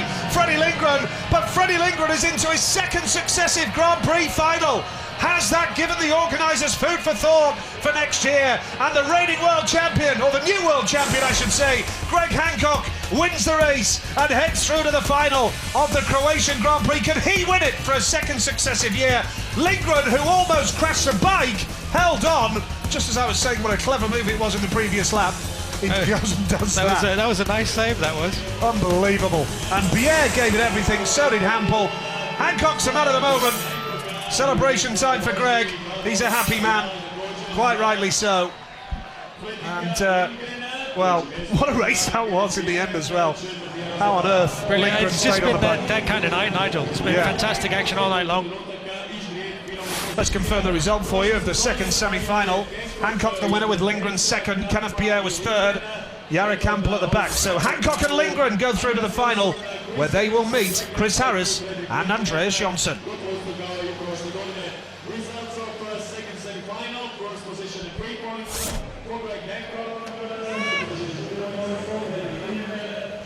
Well, what a night. Greg Hancock's season continues, his spectacular season continues in some style here. Off gate number one, he's just done the job. Any thoughts you might have had that he can switch off and relax? Forget that, yeah. Yeah, no, that's nice, because he'll feel a little bit deflated, or you couldn't blame him if he felt deflated. But he came out there, made a textbook start off the inside. Very good start from Hancock there, and here we see the finish line. He was that close for Kenneth Pierre to get into the semi-final, but it was Lindgren who pipped him right on the line. Hancock, another win. Brilliant.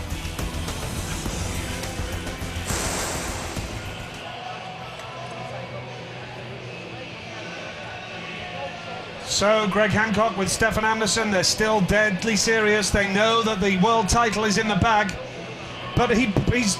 What a fairy tale it would be if Greg could celebrate winning the world title by winning the Grand Prix itself. Oh, that would be poetic justice, wouldn't it? That would be a fairy tale come true for the American. And, you know, by this form, who's to argue against it? You know, I think he could go out and win it. But I'm quite sure that Chris Harris will have a few words to say about that, as will the two Swedes. Absolutely. Jarek Hampel now on 117 Grand Prix points, and this is a chance for Andreas Jonsson moving into the final of the Grand Prix on 12 points. He's on 112. He's only 5 points behind Hampel for second place in the World Championship now, so a real chance for Andreas Jonsson as well. And we saw in the World Cup how well Andreas rides Gorzov. Yeah. So, yeah, it's a lot to play for still. Gate stats we see, the outside gate, 9 wins, 8 for Gate 2 in blue. The pick for the final is about to happen. Again, from my notes, it's Gate 1 that's still the dominant one, and yeah, I would put money on Hancock picking the Gate 1 if he gets the choice. What a career that man has had, Greg Hancock. 143rd Grand Prix as we build up to the pick, and you are spot on, Mr. Steckman. Mr. Hancock goes for red. Now AJ. Andreas Jonsson will pick eventually Gate 2, and Harris will probably go off 4 if he gets a chance to pick that. There we go. So Greg Hancock off 1, Andreas Jonsson off 2 in blue. Harris off 4, yep. Harris off 4, so Freddie Lindgren is left Gate number 3, the white helmet colour. For Chris Harris, it's only the 7th Grand Prix final of his career. He's only won one so far, and we know where that was. Cardiff in 2007. For Freddie Lindgren, he's never won a Grand Prix, and this is his 8th final appearance. So, all to race 4. Let's take a look at the lineup. Chris Harris. Best performance of the season, without a doubt. Freddie Lindgren. He's on a good run of form after getting to the final in Voyens. Andreas Jonsson. 12 points to his name, and with a great shout of the silver medal. Greg Hancock. He's got the gold medal. He's the new world champion. What a lineup for the final. And when you look at Chris Harris and Freddie Lindgren, how they wished that this was the second round of the season. Yeah, we know that Chris comes good towards the end of the year. You know, he's yeah, I totally agree with you, Nigel. They would both hope that they could start again. Somebody like Chris has got to take the positives from this, and maybe Gorge, obviously, if he has a good one there as well, and take it forward if he gets in next year. Yeah, exactly. And that's the big question. You know, well, the organisers have got a lot of thinking to do. I would suggest with 2 of these riders, Harris and Lindgren, by no means certain that they're going to get a pick next year, and the organisers have got a lot of thinking to do with these 2 riders. Yeah, there's no shoe-ins as far as I can see, maybe except for Darcy Ward if it comes to that. But even Darcy Ward is suggesting that, you know, it's not a shoe-in, that he will accept an invitation. That's true. But if you were getting it offered to you, then it'll be a brave man to turn it down, I would say. But you know, maybe he feels he's not ready for it yet. We'll have to wait and see. It's certainly a lot of speculation going on at the moment. Yeah, absolutely right. The other burning issue is, does there have to be a British rider in the Grand Prix? I mean, that's a debate for another day, I guess, and you can put the fors and the against. Would you still go to Cardiff?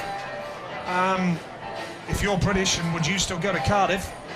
If there's no British rider, well, there would be a British rider in it, there'd be a wild card, but that's another debate for another day. This man, Greg Hancock, is the new world champion. He's got 15 points to his name tonight, as has Chris Harris. And I don't know, there's just a little part of me, because of the fact that I'm British, that I would like to see Chris win this final. Yeah. Greg's already got his world title. But then again, I do like Freddie Lindgren, and I do like Andreas Jonsson. But in terms of picking a winner, I just think the scene is set for Hancock to round off a fairy tale night with a win. Yeah, that would be a fantastic achievement, you know, because he will have gone through the whole array of emotions tonight. Elation, excitement, nervousness. Yeah, and I wonder what he is now. He's no doubt he's focused on making the best gate he possibly can and winning the final.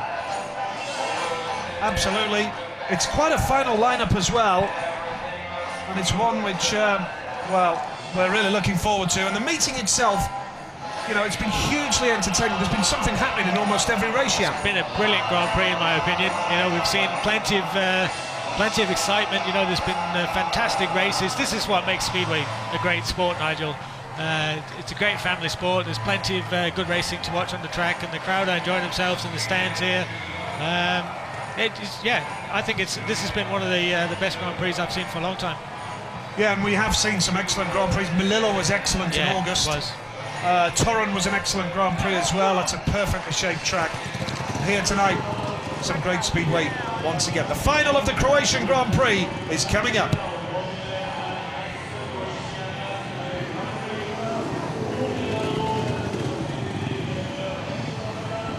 Well, there is the new World Speedway champion, Greg Hancock. And, well, what a final lineup it is.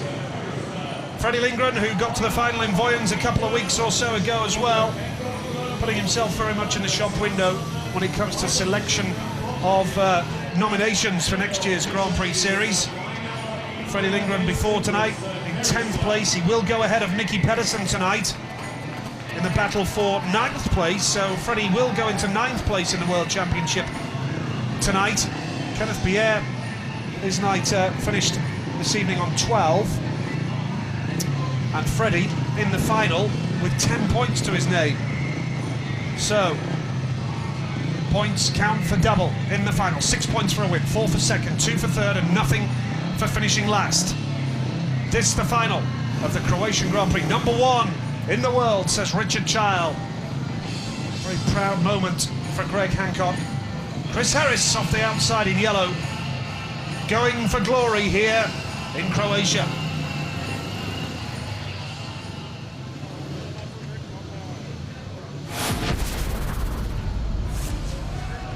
Here's the final then of the Croatian Speedway Grand Prix. What a night it's been here in Croatian with spectacular racing. And the new world champion, Greg Hancock, goes off the inside in red. Andreas Jonsson chasing down a silver medal. He goes off gate 2 in blue. Freddie Lindgren looking to impress the organisers for a place in next year's series off gate 3. And Chris Harris of Great Britain going off the outside, 15 points to his name. What a night of Speedway it's been for Chris Harris. Can he win only his second Grand Prix of his career? This is the final. The green light is on and a perfect getaway. And Jonsson makes the start off gate number 2. Here comes Lindgren around the outside. Lindgren's got the drive. The lead though is with Jonsson. Harris is coming through into third. Remember, 6 points for a win. 4 for second. Oh, and how Lindgren avoided Jonsson's back wheel. Goodness only knows. Now Harris picks up second place. Lindgren is third. And the new world champion, Greg Hancock, is at the back, challenging hard on Freddie Lindgren. But Jonsson looking good here. Electric gate there from gate 2 for Jonsson. He had the bit between his teeth and led round the first, second turn. Lindgren still battling with Hancock to stay in that podium place, to stay in third place. Hancock, though, has made a long straight of it now. He's got plenty of speed, just got to come off the throttle there as Lindgren turns left on him, going down the straight there. But Jonsson, plenty of speed. This will be his third Grand Prix winner this year, I believe. It'll put him on 118 points and he'll go second behind Greg Hancock in the World Championship, 1 point ahead of Jarek Hampel. Oh, and Jonsson almost loses it there, but he's going to win the Grand Prix. Andreas Jonsson from Chris Harris of Great Britain. Freddie Lindgren of Sweden was third, and the new World Champion Greg Hancock trailed in at the back. But for Andreas Jonsson, this is a man who needed a pick to come into this year's Grand Prix, but has won the Croatian Grand Prix, and that is Andreas Jonsson's 8th Grand Prix win of his career in his 20th appearance in a final. What a moment for Andreas Jonsson. Lindgren chased him hard. Freddie Lindgren is delighted that he's got into the final again. And what a runners-up spot for Great Britain's Chris Harris in the yellow helmet. What an achievement, and what a night of Speedway we've had, Jan. We have loved it. Oh, it's just been fantastic. This, to me, is all what makes Speedway a great sport. Jonsson, the winner of the final, 6 points for him. 4 points then for second place Chris Harris. Third was Freddie Lindgren, and Greg Hancock trails in at the back. This then confirmation that Chris Harris finishes top scorer in the meeting, but Andreas Jonsson wins the Grand Prix by winning the final.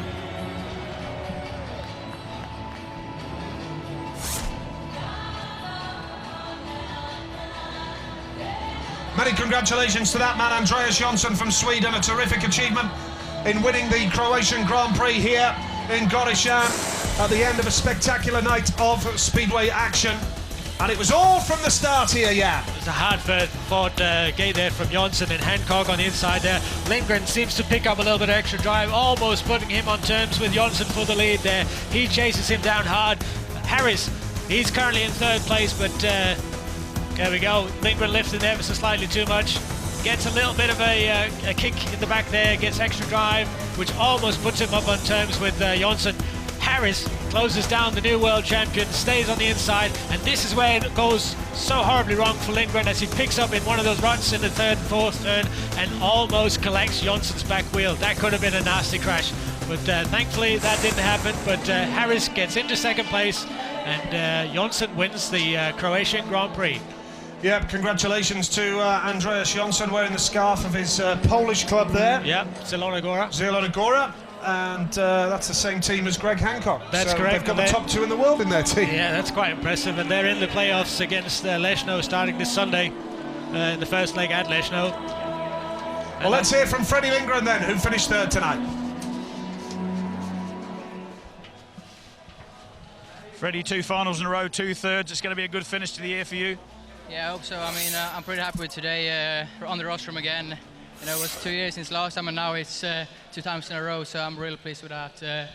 But in the final, I thought I maybe could do something better, but he did a huge mistake in turn 3 and 4, but third place, I'm pretty happy.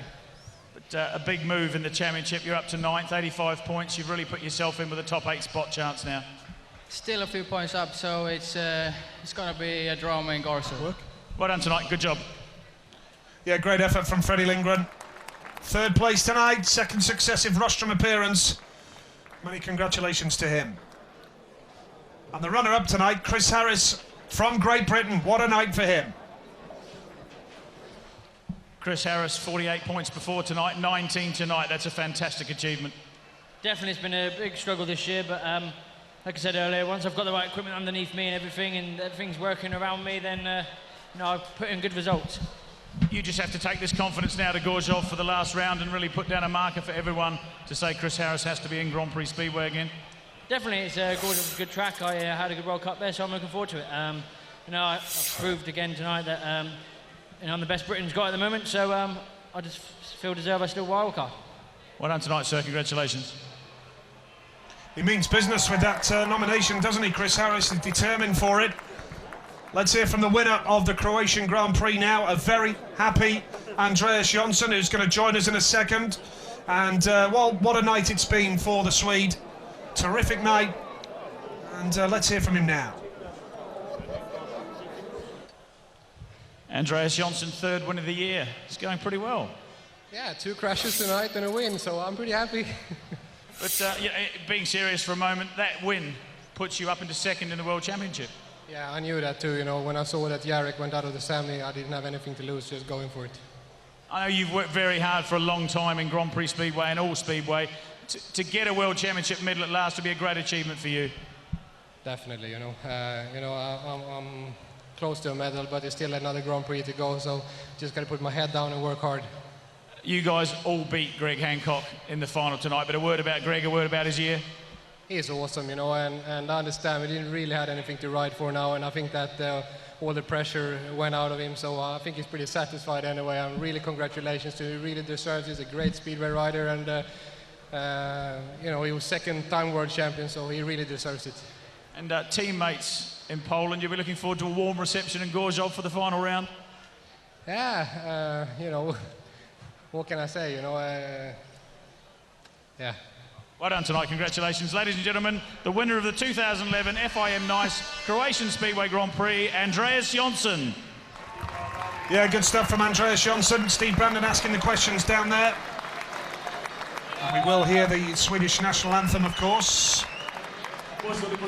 2 Swedes on the rostrum, Freddie Lindgren and Andreas Jonsson. Great to see Chris Harris up there tonight as well, after a torrid old season for the man they call Bomber, Chris Harris.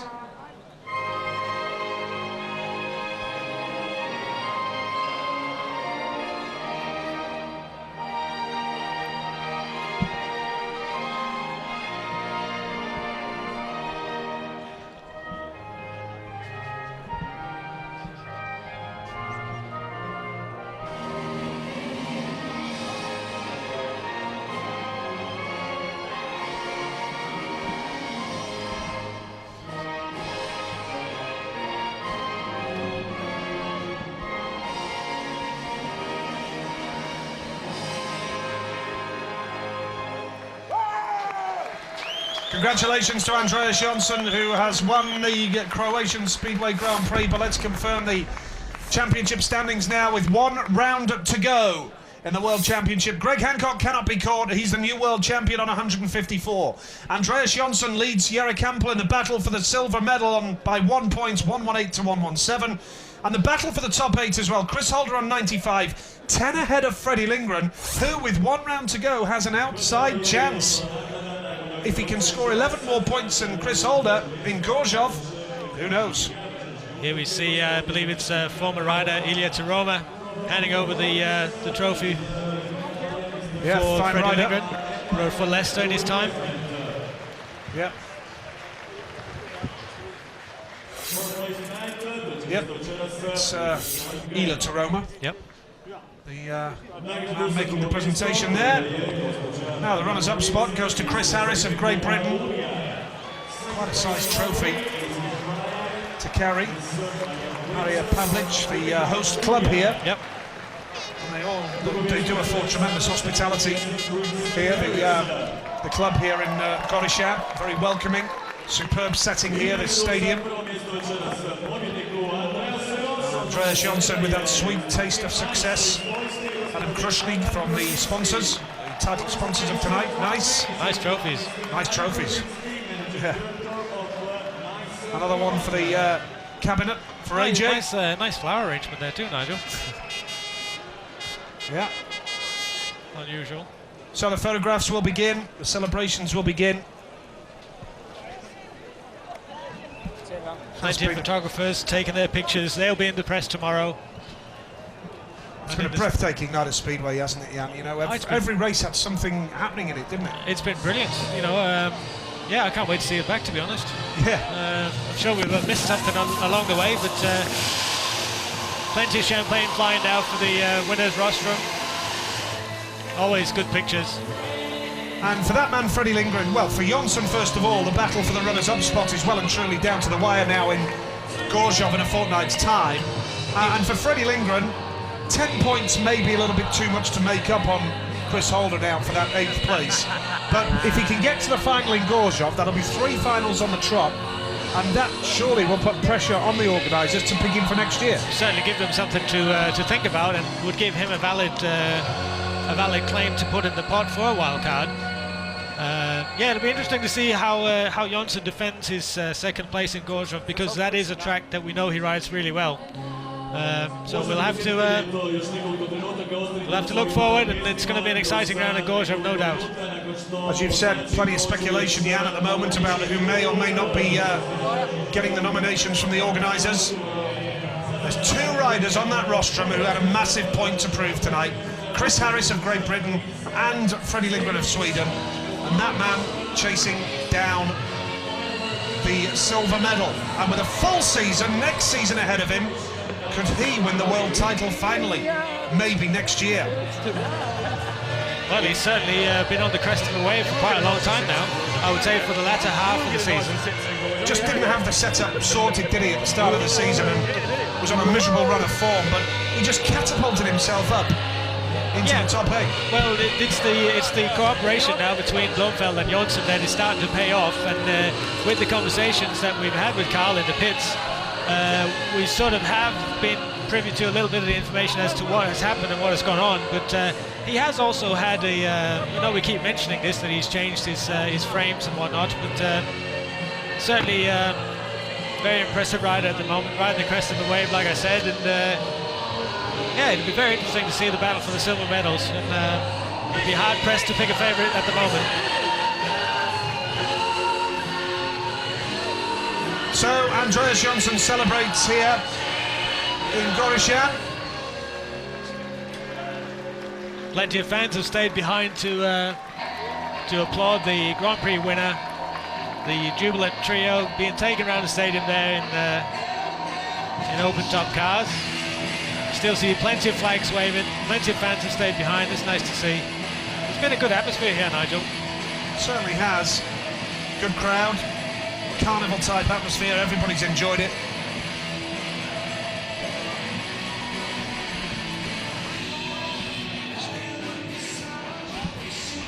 Jonsson leading by 1 point for 2nd place going into Gorzów.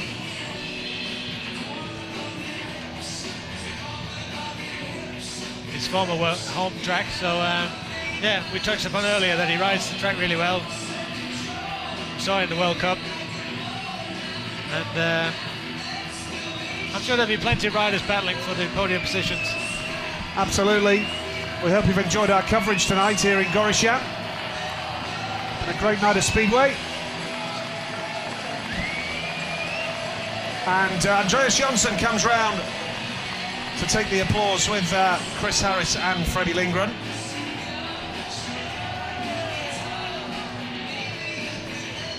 He's still got some big meetings left, as we mentioned, Gorzów, the Grand Prix in a couple of weeks, and Zielona Góra in the Polish League as well, yeah. Yeah, there's playoffs both in... tomorrow? Yeah, they're going for the first round of the playoffs. Well, a carnival-type atmosphere here in Gorizia for the Croatian Speedway Grand Prix. A night where there was plenty at stake, not just a world title, but also the silver and bronze medal race and the race for the top 8. Birthday boy Chris Holder looking for a big night, and Greg Hancock looking to put the seal on the World Championship deal. Plenty of fast, exciting action early on. Greg Hancock making a good start, and he got a win in his opening ride to really calm the nerves and put pressure on Jere Campbell. Great Britain's Chris Harris was in magnificent form as well, with some stunning rides to really show his liking for the Gorishan track. Emil Seyfriedenoff as well, heading for the semi-finals, but drama in the early stages. Matti Zagar went down and it was called for a restart. Hancock held his nerve though and kept the points coming along and edged ever closer to his dream of rounding off the world title. Jonsson crashed, not once but twice, still went on to score well. Hampel continued to chip away and score points, but a last place proved decisive for him and really hurt his chances. Chris Harris really battling hard for every single point, and there was some excellent racing in almost every heat. Riders tried the outside, the inside, and Jonsson hit the deck again. Greg Hancock continued to edge closer towards his dream of becoming world champion on the night. Jere Campbell dropped points, and that meant that Greg Hancock had done enough to become world speedway champion. Jonsson battled through, got the better of Bier for a terrific night. Chris Holder knew that his birthday was not exactly going to plan, but Richard Child and Greg Hancock's pit crew could celebrate after a third place in Heat 20 because Jere Campbell finished second, so Hancock's third was enough to make him mathematically secure of winning the World Speedway title. The bumps for Hancock, 14 years after his last world title success, that was enough to give him the crown. And in the final, Andreas Jonsson got the better of Chris Harris and Freddie Lindgren and the new world champion to celebrate victory.